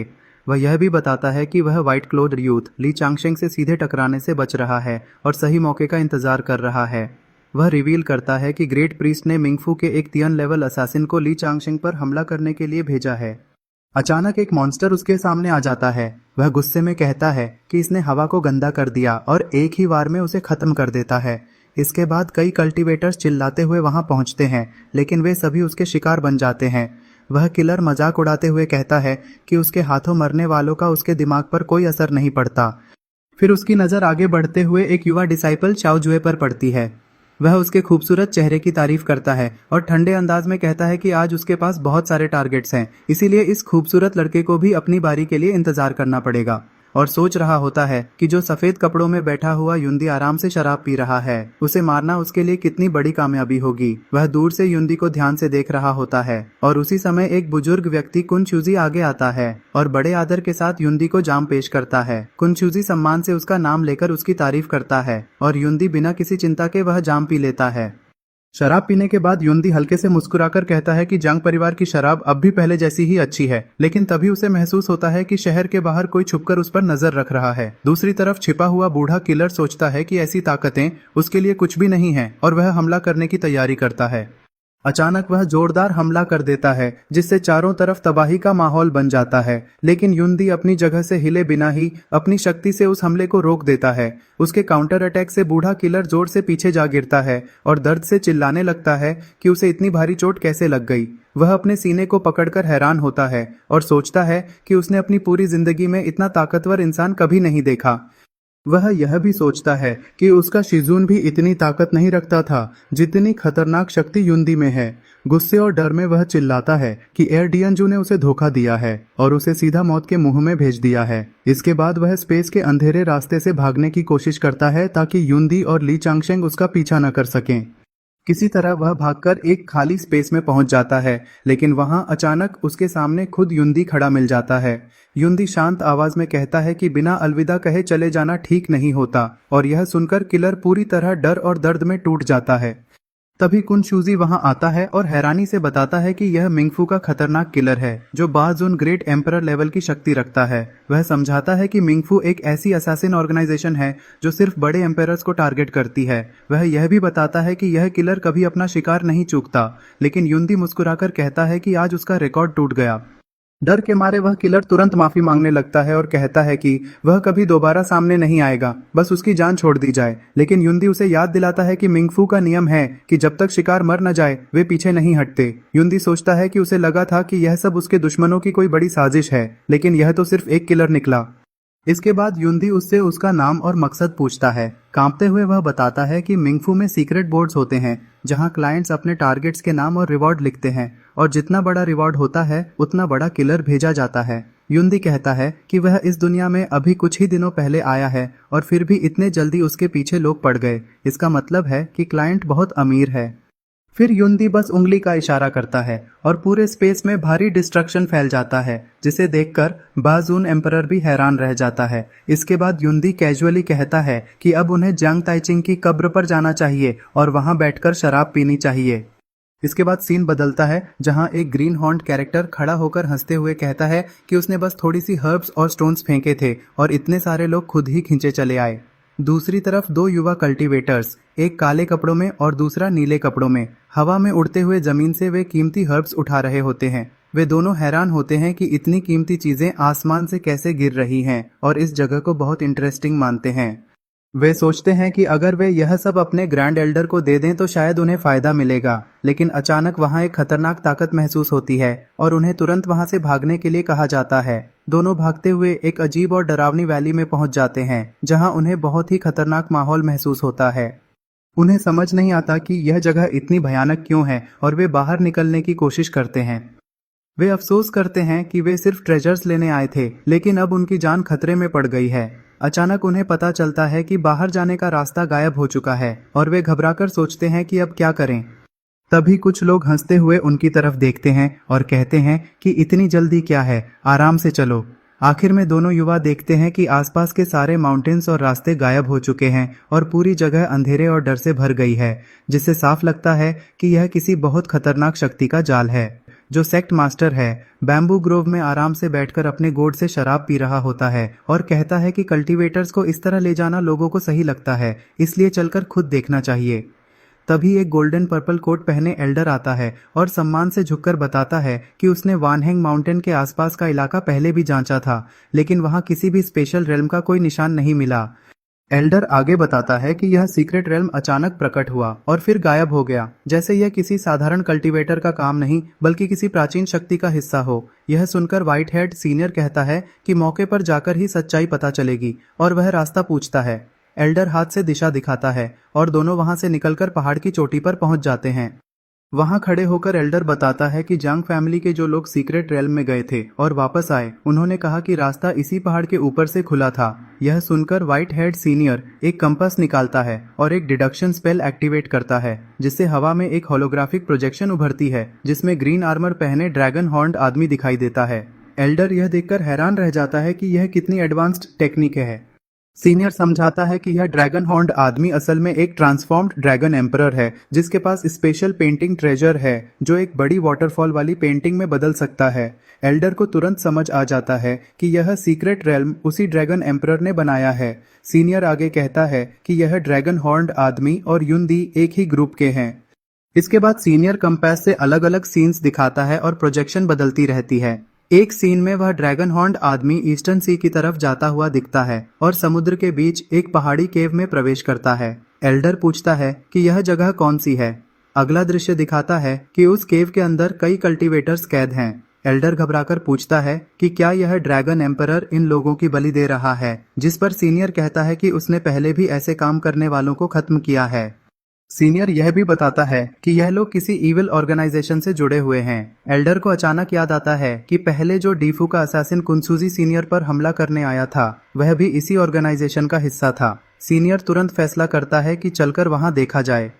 दोनों अचानक वहां से गायब हो जाते हैं और सीन शिफ्ट होकर केव के अंदर जाता है जहां ड्रैगन हॉर्न्ड मैन, जिसे हाईलोंग कहा जाता है, अपने थ्रोन पर बैठा हुआ एक बोल से कुछ पी रहा होता है और कहता है कि इसका स्वाद अच्छा है। वह कहता है कि बस 10 दिन बाकी हैं, उसके बाद वह इन कैद कल्टीवेटर्स को हैंड ओवर कर देगा क्योंकि अगर पकड़ा गया तो हेवनली कोर्ट उसका पीछा करेगी। हेलोंग अपने थ्रोन पर लेटकर थोड़ा परेशान होता है और कहता है कि उसकी आंख फड़क रही है, लेकिन खुद को समझाता है कि ग्रेट प्रीस्ट ने सीक्रेट हेवन शील्ड लगा रखा है, इसलिए कोई उसे ढूंढ नहीं सकता। फिर वह युंदी को दोष देता है कि उसकी वजह से उसे डर में जीना पड़ रहा है। उसी केव में दो युवा डिसाइपल्स कैद होकर आपस में बात कर रहे होते हैं। एक डार्क क्लोथ्स में है और दूसरा लाइट ब्लू क्लोथ्स में। डार्क क्लोथ डिसाइपल पूछता है कि क्या सेक्ट मास्टर को पता चल गया होगा कि वे पकड़े गए हैं। दूसरा कहता है कि जरूर पता चल गया होगा। वह गुस्से में कहता है कि उसने गलती की जो सोचा कि सीक्रेट रेल मुफ्त का मौका है, जबकि यह एक ट्रैप निकला और अब वह कभी मुफ्त चीजों पर भरोसा नहीं करेगा। दूसरा डिसाइपल भी हैरान होता है कि किसी ग्रेट एम्परर को इतने छोटे लोगों को फंसाने के लिए ट्रेजर फेंकने की क्या जरूरत थी। तभी अचानक केव की छत से एक तेज रोशनी अंदर आती है। यह रोशनी सीधे थ्रोन रूम के ऊपर गिरती है। लाइट ब्लू क्लोथ्स वाला डिसाइपल खुशी से चिल्लाता है कि सेक्ट मास्टर आ गए। हाईलोंग अचानक चौंक जाता है और चिल्लाता है कि उसका आउटर फॉर्मेशन टूट गया है और यह कौन हो सकता है। तभी पीछे से व्हाइट हेड सीनियर आकर उसके कंधे पर हाथ रखता है और शांत आवाज में कहता है कि हिलना मत। हेलोंग तुरंत मुड़कर हमला करने की कोशिश करता है, लेकिन सीनियर उसे आसानी से रोक लेता है और पकड़ लेता है। हाईलोंग डर और हैरानी में सीनियर को पहचान लेता है और कहता है कि तुम अभी तक जिंदा कैसे हो? क्या ग्रेट प्रीस्ट ने डीफू के टॉप असैसिन कुनसुजी को तुम्हें मारने के लिए नहीं भेजा था? सीनियर शांत स्वर में जवाब देता है कि वह असैसिन पहले ही मारा जा चुका है। यह सुनकर हेलोंग समझ जाता है कि अगर कुनसुजी भी इसे नहीं मार सका तो युंदी का मरना भी कोई साधारण बात नहीं थी। इसी समय purple gold Elder teleportation formation के जरिए वहां पहुंचता है और सभी कैद कल्टीवेटर से कहता है कि वे तुरंत अपने घर लौट जाएं। सभी लोग झुककर सीनियर और एल्डर का धन्यवाद करते हैं। लाइट ब्लू क्लोथ्स वाला डिसाइपल रोते हुए अपने सेक्ट मास्टर के पास दौड़ता है और वह उन्हें सांत्वना देता है कि अब सब ठीक है। इसके बाद सीनियर हाईलोंग से कहता है कि अगर वह अपनी ऑर्गेनाइजेशन के बारे में बता दे तो वह उसकी बॉडी छोड़ देगा, लेकिन हाईलोंग बताता है कि ग्रेट प्रीस्ट ने उनकी सोल पर रिस्ट्रिक्शन लगा रखी है, इसलिए वह चाहकर भी कुछ नहीं बता सकता। एल्डर कहता है कि वह सोल सर्च टेक्निक इस्तेमाल कर सकता है, लेकिन हाईलोंग कहता है कि यह बेकार है। अगले ही पल उसकी सोल रिस्ट्रिक्शन एक्टिवेट हो जाती है और वह वहीं खत्म हो जाता है।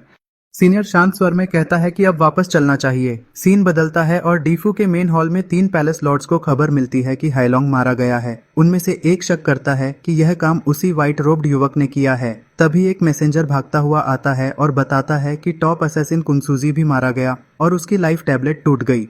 यह सुनकर पैलेस लॉर्ड्स गुस्से और हैरानी में आ जाते हैं और सोचते हैं कि कुनसुजी जैसा पावरफुल असैसिन कैसे मारा जा सकता है। एक कहता है कि वह सिर्फ जूजो कॉन्टिनेंट के ग्रेट एम्परर को मारने गया था, लेकिन खुद ही मर गया। यह समझ से बाहर है। दूसरा अंदाजा लगाता है कि उसे कोई बहुत ही ताकतवर दुश्मन मिला होगा, तभी क्लाइंट ने इतनी बड़ी कीमत दी थी। अंत में एक सबऑर्डिनेट पूछता है कि क्या डाइफू को बाकी असैसिन्स भेजकर इस मिशन को पूरा करना चाहिए, क्योंकि डाइफू कभी अपना काम अधूरा नहीं छोड़ता। यह सुनकर पैलेस लॉर्ड गहरी सोच में डूब जाता है और माहौल एक बड़े आने वाले खतरे की ओर इशारा करता है। मिंगफू का सीजन अपने थ्रोन पर बैठा हुआ गर्व से कहता है कि मिंगफू ने आज तक कभी कोई ऑर्डर मिस नहीं किया, लेकिन कुनसुजी की नाकामी के बाद अब उन्हें ली चांगशेंग के खिलाफ सीधा हमला नहीं बल्कि चालाक और नरम तरीका अपनाना पड़ेगा।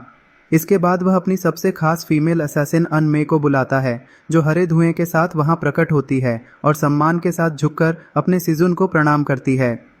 सिजुन उसे आदेश देता है कि वह जुटियन डोंग्यू जियोजो दालू जाकर ली चांगशेंग को खत्म करे। जैसे ही अनमेई ली चांगशेंग की तस्वीर देखती है, वह उसकी खूबसूरती की तारीफ कर देती है, लेकिन सिजुन तुरंत उसे चेतावनी देता है कि कुन चूजी जैसे ताकतवर असैसिन भी उसके हाथों मारे जा चुके हैं, इसलिए उसे हल्के में लेना बड़ी गलती होगी। अनमेई गंभीर होकर कहती है कि वह समझ गई है। सिजुन आगे बताता है कि एम्प्लॉयर ने सिर्फ 10 दिन का समय दिया है और अनमेई वादा करती है कि वह ली चांगशेंग का सिर लेकर लौटेगी और कुन चूजी का बदला भी लेगी। फिर वह गायब हो जाती है। इसके बाद सिजुन सोच में पड़ जाता है कि आखिर इतना ताकतवर व्यक्ति को मारने का ऑर्डर किसने दिया होगा।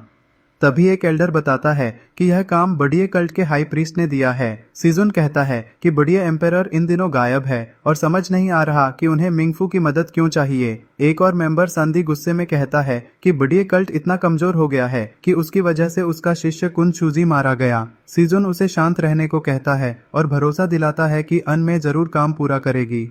सीने बदलता है और ली चांगशेंग पहाड़ और झरने के पास एक गजीबो में आराम से बैठा हुआ दिखाई देता है। तभी अनमे वहां पहुंचती है और सोचती है कि पहले बातचीत करेगी, फिर उसे सप्रेस करेगी। जैसे ही ली चांगशेंग आंखें खोलता है, वह मजाक में सोचता है कि क्या आसमान से कोई पत्नी आ गिरी है। जैसे ही अनमे कोई टेक्निक इस्तेमाल करने लगती है, ली चांगशेंग उसका हाथ पकड़ लेता है और कैजुअली पूछता है कि क्या वह सच में इंसान है या वह नशे में है। अनमे घबराकर पीछे हट जाती है।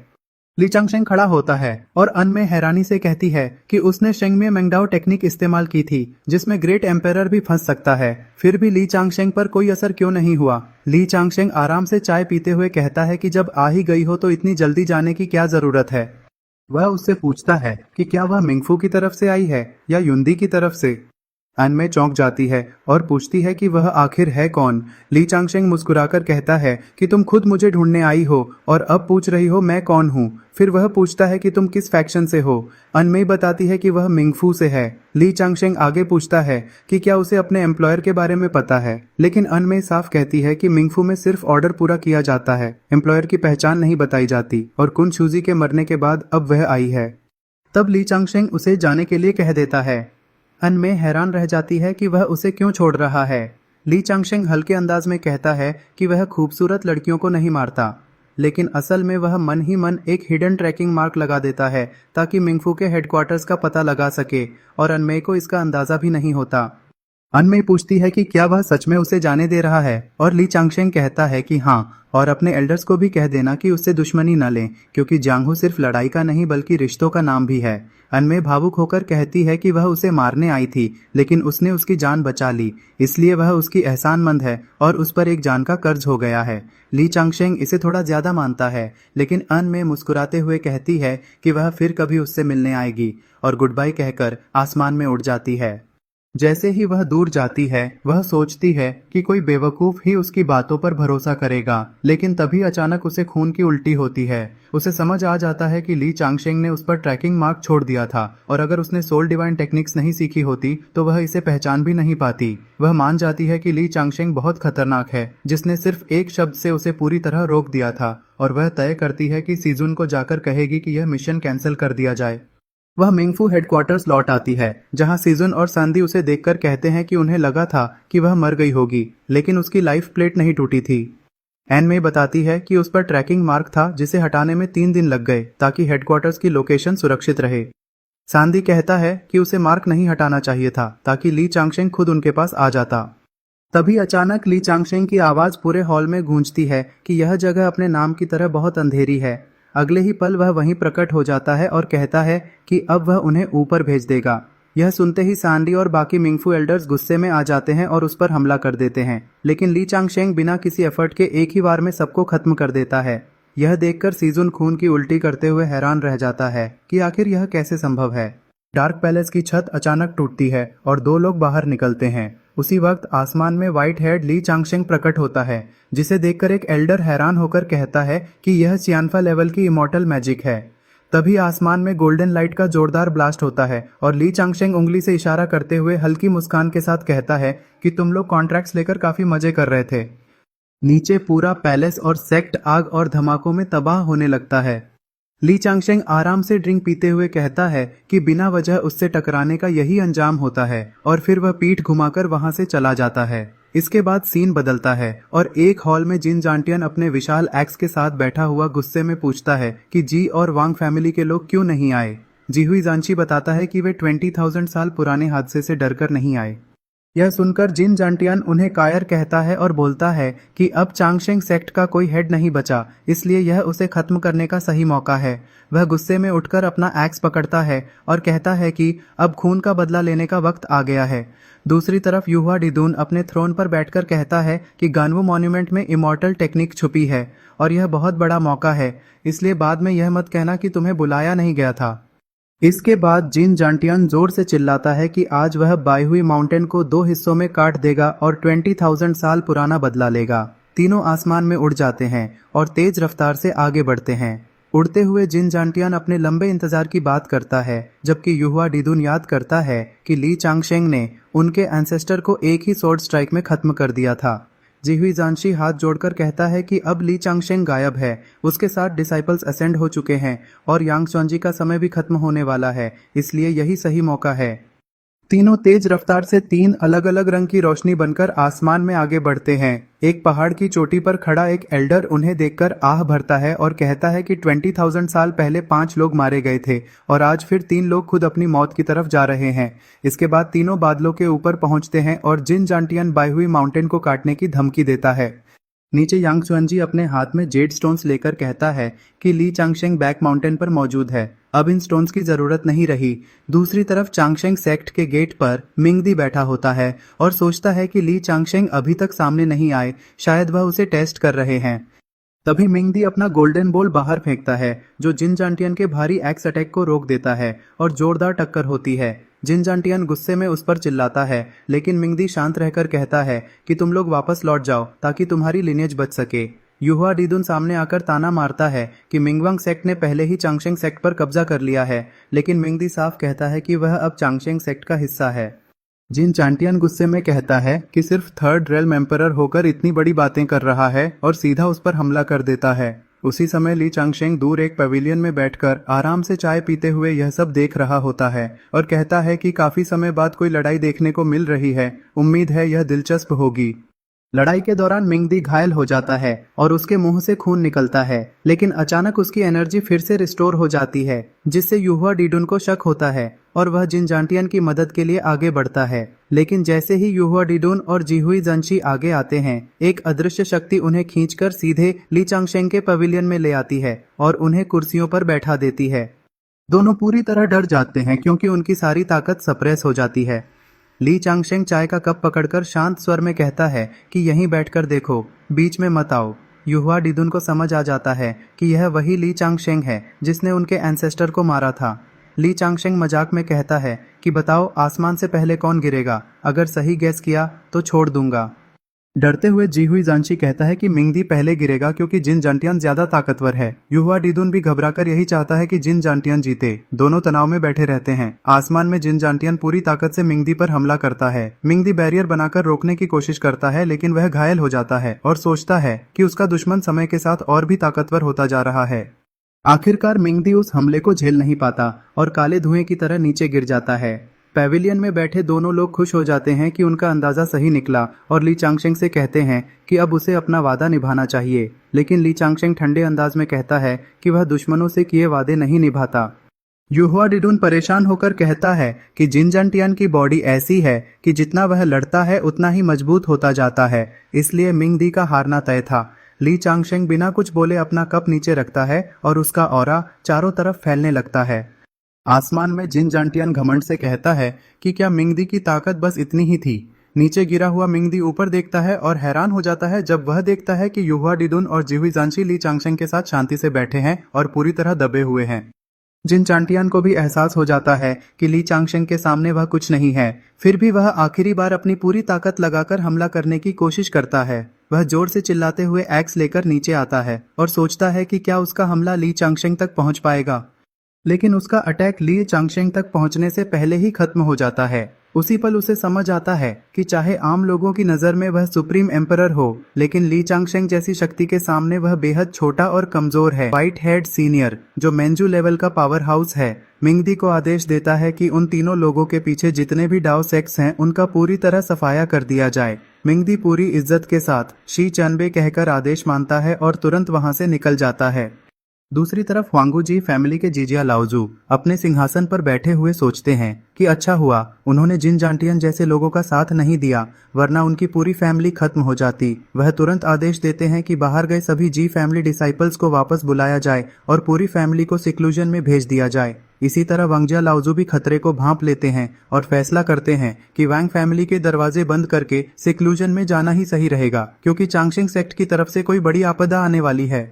सीन फिर शिफ्ट होता है ताइचू जिंगदी में, जहां फुशेंग तियानहुआंग अपनी सफलता पर हंस रहा होता है क्योंकि उसका इमॉर्टल बॉडी पूरी तरह तैयार हो चुका है। वह गर्व से घोषणा करता है कि अब पूरे जुटियन वांजे में उससे ज्यादा ताकतवर कोई नहीं है। उसके सभी फॉलोअर्स झुककर उसे शांडिये दारेन कहकर बधाई देते हैं और वह उन्हें खुलकर दुनियाओं की ऊर्जा और जीवन का आनंद लेने की इजाजत देता है। एक ईगल डीमन फॉलोअर उत्साह में कहता है कि वह स्वांटियन रेल्म से शुरुआत करेगा क्योंकि वह बहुत भूखा है। तभी एक बूढ़ा फॉलोअर रिपोर्ट देता है कि 1 साल पहले युनदी और हेईलोंग को मारने वाले व्यक्ति के खिलाफ मिंगफू के असैसिन्स असफल हो गए थे और तब से मिंगफू पूरी तरह शांत है। यह सुनकर फुशेंग तियानहुआंग कहता है कि वह उस युवक को भूल ही गया था, लेकिन अब लगता है कि मिंगफू का रुकना उसी से जुड़ा हुआ है। बूढ़ा फॉलोअर अंदाजा लगाता है कि शायद वह व्यक्ति कोई ऐसा ग्रेट एम्परर है जिसने इमॉर्टल ची हासिल कर ली है और ज्यूजोउ दालू में छिपा हुआ है। फुशेंग तियानहुआंग आदेश देता है कि पहले स्वांटियन रेल्म की एनर्जी अब्सॉर्ब की जाए, उसके बाद वे ज्यूजोउ दालू जाकर उस व्यक्ति को खत्म करेंगे। सभी फॉलोअर्स इस आदेश को मानते हुए एनर्जी अब्सॉर्ब करने के लिए निकल जाते हैं। वह बूढ़ा फॉलोअर एक तबाह शहर के ऊपर पहुंचता है और कहता है कि डार्क टर्मोइल फिर से शुरू हो चुका है। वहीं एक red head muscular warrior energy absorb करते हुए जोर से वुकोंग का नाम पुकारता है और हंसते हुए कहता है कि इतने समय बाद इतनी एनर्जी अब्सॉर्ब करके मजा आ गया। तभी एक white head cultivator light blue रोब में आता है और उसे रोकने की कोशिश करता है, लेकिन वह चौंक जाता है क्योंकि सामने वाला 7th स्टेज ग्रेट एम्परर है। रेड हेड वॉरियर उसे ताना मारता है कि एक 4th स्टेज कल्टीवेटर उसे रोकने की हिम्मत कर रहा है। व्हाइट हेड कल्टीवेटर मन ही मन सोचता है कि शायद आज उसकी मौत तय है, लेकिन फिर भी वह लड़ने के लिए तैयार रहता है। तभी रेड हेड वॉरियर अपनी फ्लेमिंग सोर्ड से हमला करता है, लेकिन अचानक आसमान से एक विशाल हाथ आकर उस हमले को रोक देता है। वॉरियर तुरंत पहचान लेता है कि यह चियांडिये डरेन का हस्तक्षेप है। फुशेंग तियानहुआंग खुद आसमान में प्रकट होता है और अपने वॉरियर को आगे एनर्जी अब्सॉर्ब करते रहने का आदेश देता है। फिर वह आसमान में तैर रही एनर्जी को अपने सभी फॉलोअर्स में बांट देता है ताकि उनकी ताकत और बढ़ जाए। इसके बाद रेड हेड वॉरियर पूछता है कि अब अगला लक्ष्य क्या है और फुशेंग तियानहुआंग जवाब देता है कि अब वे ज्यूजोउ दालू जाएंगे और उस नाफरमान को खत्म करेंगे।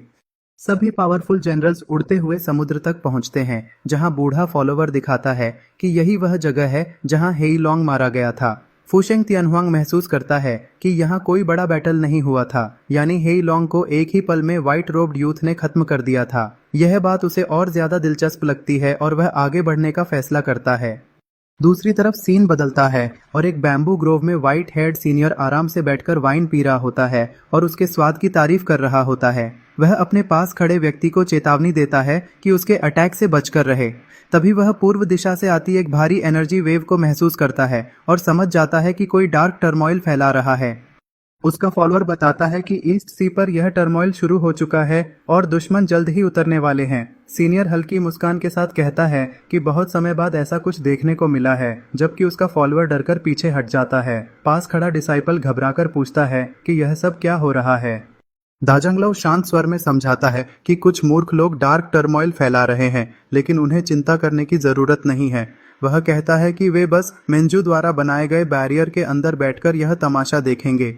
अंत में वह आत्मविश्वास से कहता है कि चाहे दुश्मन जिंदा रहें या मरें, जब मेंजू खुद एक्शन लेंगे तो कोई भी बच नहीं पाएगा। और पास खड़ा डिसाइपल दूसरे को पीछे हटने के लिए कहता है क्योंकि आगे बहुत बड़ा खतरा आने वाला है। जब चीदी, जो लाल बालों वाला ताकतवर वॉरियर है, और हेइया, जो कौवे जैसी एंटिटी है, समुद्र के ऊपर तेजी से उड़ रहे होते हैं, चीडी उसे डांटता है कि उसकी जिंगची चोरी मत करो और इतना लालची मत बनो। तभी आसमान में अचानक व्हाइट रोब्स पहने चांगशेंग सेक्ट के मेंजू प्रकट होते हैं। चीदी उन्हें देखकर समझ जाता है कि यह ज्यूजो कॉन्टिनेंट का ग्रेट एम्परर है और तुरंत फैसला करता है कि इसे पकड़कर इसकी एनर्जी अब्सॉर्ब करेंगे, जबकि हे या अपने हाथ में ग्रीन ग्लोइंग कॉल्ड्रन दिखाता है। दोनों मिलकर हमला करने के लिए आगे बढ़ते हैं, लेकिन जैसे ही वे पास पहुंचते हैं मेंजू बस शांत नजर से उन्हें देखता है और उसी पल दोनों फटकर खत्म हो जाते हैं। तभी आसमान में काले बादलों का एक विशाल वॉर्टेक्स बनता है और उसमें से एक प्राचीन विशाल उंगली नीचे उतरती है। बुएसी तियानहुआंग की आवाज गूंजती है कि उसके आदमियों को मारने की हिम्मत कैसे हुई। यह देखकर जांग युआनकिंग डरकर दूर भाग जाता है। वह विशाल गोल्डन फिंगर सीधे मेंजू पर गिरती है, लेकिन मेंजू उसे बिना किसी कोशिश के रोक देता है और कहता है कि यह तो कुछ भी नहीं है। बादलों के ऊपर बुसी तियानहुआंग और उसके साथी दिखाई देते हैं। एक ग्रीन आइड एल्डर इशारा करके बताता है कि यही व्हाइट क्लोथड यूथ युंदी और हे लोंग को मार चुका है। बुसी तियानहुआंग घमंड से कहता है कि उसकी एक उंगली का वार झेलकर जिंदा रहना ही बड़ी बात है। तभी मेंजू गुस्से में गुआजाओ कहता है और उसी पल बुसी तियानहुआंग की आंखों से खून निकलने लगता है। उसका चेहरा टूटने लगता है और वह खून की उल्टी करते हुए समझ जाता है कि सिर्फ एक नजर से उसकी आधी इमॉर्टल बॉडी नष्ट हो गई है। इसके बाद मेंजू हवा में कदम रखते हुए ऊपर पहुंचता है और उसकी मौजूदगी से पूरी स्पेस लॉक हो जाती है। वह सीधे बुसी तियानहुआंग के सामने आकर खड़ा हो जाता है। मेंजू उसे ताना मारता है कि मेरी एक नजर के बाद भी जिंदा हो, इस पर गर्व करो। फिर वह उसके शरीर को ध्यान से देखता है और कहता है कि उसके पास 3 चोंगतोंग और 3 सुप्रीम बोन्स हैं जो काफी काम के हैं। बुसी तियानहुआंग डरकर माफी मांगता है और खुद को उसका गुलाम बनाने की बात करता है, लेकिन मेंजू साफ कह देता है कि गुलामी की जरूरत नहीं, बस उसके शरीर की चीजें चाहिए। इसके बाद मेंजू अपने हाथ से उसकी आंखों और माथे से ग्लोइंग एनर्जी के रूप में चोंगतोंग निकाल लेता है, जिससे बुसी तियानहुआंग दर्द से चीख उठता है। फिर वह उसके सीने से सुप्रीम बोन्स भी निकाल लेता है और बुसी तियानहुआंग पूरी तरह टूटकर जमीन पर गिर जाता है। बाकी सभी एल्डर्स यह देखकर कांप उठते हैं और समझ नहीं पाते कि यह व्यक्ति आखिर है कौन। मेंजू उन निकाले गए चोंगतोंग और सुप्रीम बोन्स को देखकर संतुष्ट होता है और कहता है कि यह शाओजुए और बाकी डिसाइपल्स के लिए बिल्कुल सही रहेंगे। वह बुसी तियानहुआंग को जिंदा छोड़ने का फैसला करता है क्योंकि वह आगे काम आ सकता है। बाकी बचे हुए लोग माफी मांगते हैं, लेकिन मेंजू ठंडे स्वर में कहता है कि कोई मूर्ख ही उनकी बातों पर विश्वास करेगा, क्योंकि एनर्जी अब्सॉर्ब करते समय वे खुश थे। इसके बाद वह हाथ हिलाता है और सभी डार्क कल्टिवेटर्स तुरंत नष्ट हो जाते हैं। तभी एक स्पेस पोर्टल खुलता है और जांग युआनकिंग बाहर आता है, लेकिन तब तक सब खत्म हो चुका होता है। सीन बदलकर एक शांत बैम्बू फॉरेस्ट में आता है, जहां मेंजू और जांग युआनकिंग चलकर आते हैं। शाओजुए और उसका साथी दौड़ते हुए आते हैं और कहते हैं कि सब इतनी जल्दी खत्म हो गया। जांग युआनकिंग मुस्कुराकर कहता है कि मेंजू हमेशा से ही तेज रहे हैं। वहीं एक बूढ़ा एल्डर बैठा होता है और पूछता है कि इस बार डार्क टर्मोइल किसने शुरू किया था। मेंजू जवाब देता है कि युंदी के पीछे वाली ऑर्गेनाइजेशन ने। फिर वह चोंगतोंग और सुप्रीम बोन्स को तीनों डिसाइपल्स के बीच बांट देता है। जैसे ही ये उनके अंदर जाते हैं उन्हें जबरदस्त शक्ति का एहसास होता है। मेंजू समझाता है कि चोंगतोंग इल्यूजन को देख सकता है और सुप्रीम बोन्स के साथ उनकी ताकत कई गुना बढ़ जाएगी। इसके बाद कहानी में समय तेजी से आगे बढ़ता है और बताया जाता है कि 500 साल गुजर चुके हैं। चंगशेंग सेक्ट अब पूरे ज्यूजो कॉन्टिनेंट में फैल चुका है और उसकी ताकत हर जगह दिखाई देती है। एक गोल्डन कॉफिन खुलता है और उसमें से सीनियर एंसेस्टर बाहर आता है, जो अब पूरी तरह रिजुवेनेटेड हो चुका है। वह बाहर बुसी तियानहुआंग को मेडिटेट करते हुए देखता है और हैरान होता है कि उसकी कल्टीवेशन अब बहुत ऊंचे स्तर पर पहुंच गई है। तभी मेंजू वहां आता है और उसे आगे बढ़ने के लिए प्रेरित करता है। जांग युआनकिंग भी शराब लेकर आता है और सबके साथ बैठता है, जहां हल्की फुल्की बातचीत होती है। फिर शाओजुए और लिंगशुए अपने मास्टर के पास आते हैं और सम्मान के साथ झुकते हैं और मास्टर उन्हें देखकर गर्व महसूस करता है। पूरा चंगशेंग सेक्ट शांत और शक्तिशाली माहौल में दिखाया जाता है। आखिरी सीन में पवेलियन के अंदर यांग लाओजू बैठकर शाओजुए और लिंगशुए से कहता है कि उनके चोंगतोंग और सुप्रीम बोन्स सही तरीके से ट्रांसप्लांट किए गए हैं। तभी जांग युआनकिंग आता है और मजाक में उनकी तारीफ करता है कि वह जवान होकर और भी शानदार लग रहे हैं। बातचीत के दौरान अचानक आसमान का रंग बदल जाता है और एक विशाल गोल्डन वॉर्टेक्स और रेनबो दिखाई देता है। सब लोग आसमान की तरफ देखते हैं और एक भारी आवाज गूंजती है कि मिलियन एपॉक इमॉर्टल पाथ खुल चुका है और इसके अंदर इमॉर्टल बनने का मौका मौजूद है। यहीं पर कहानी एक बड़े नए खतरे और मौके के साथ खत्म होती है।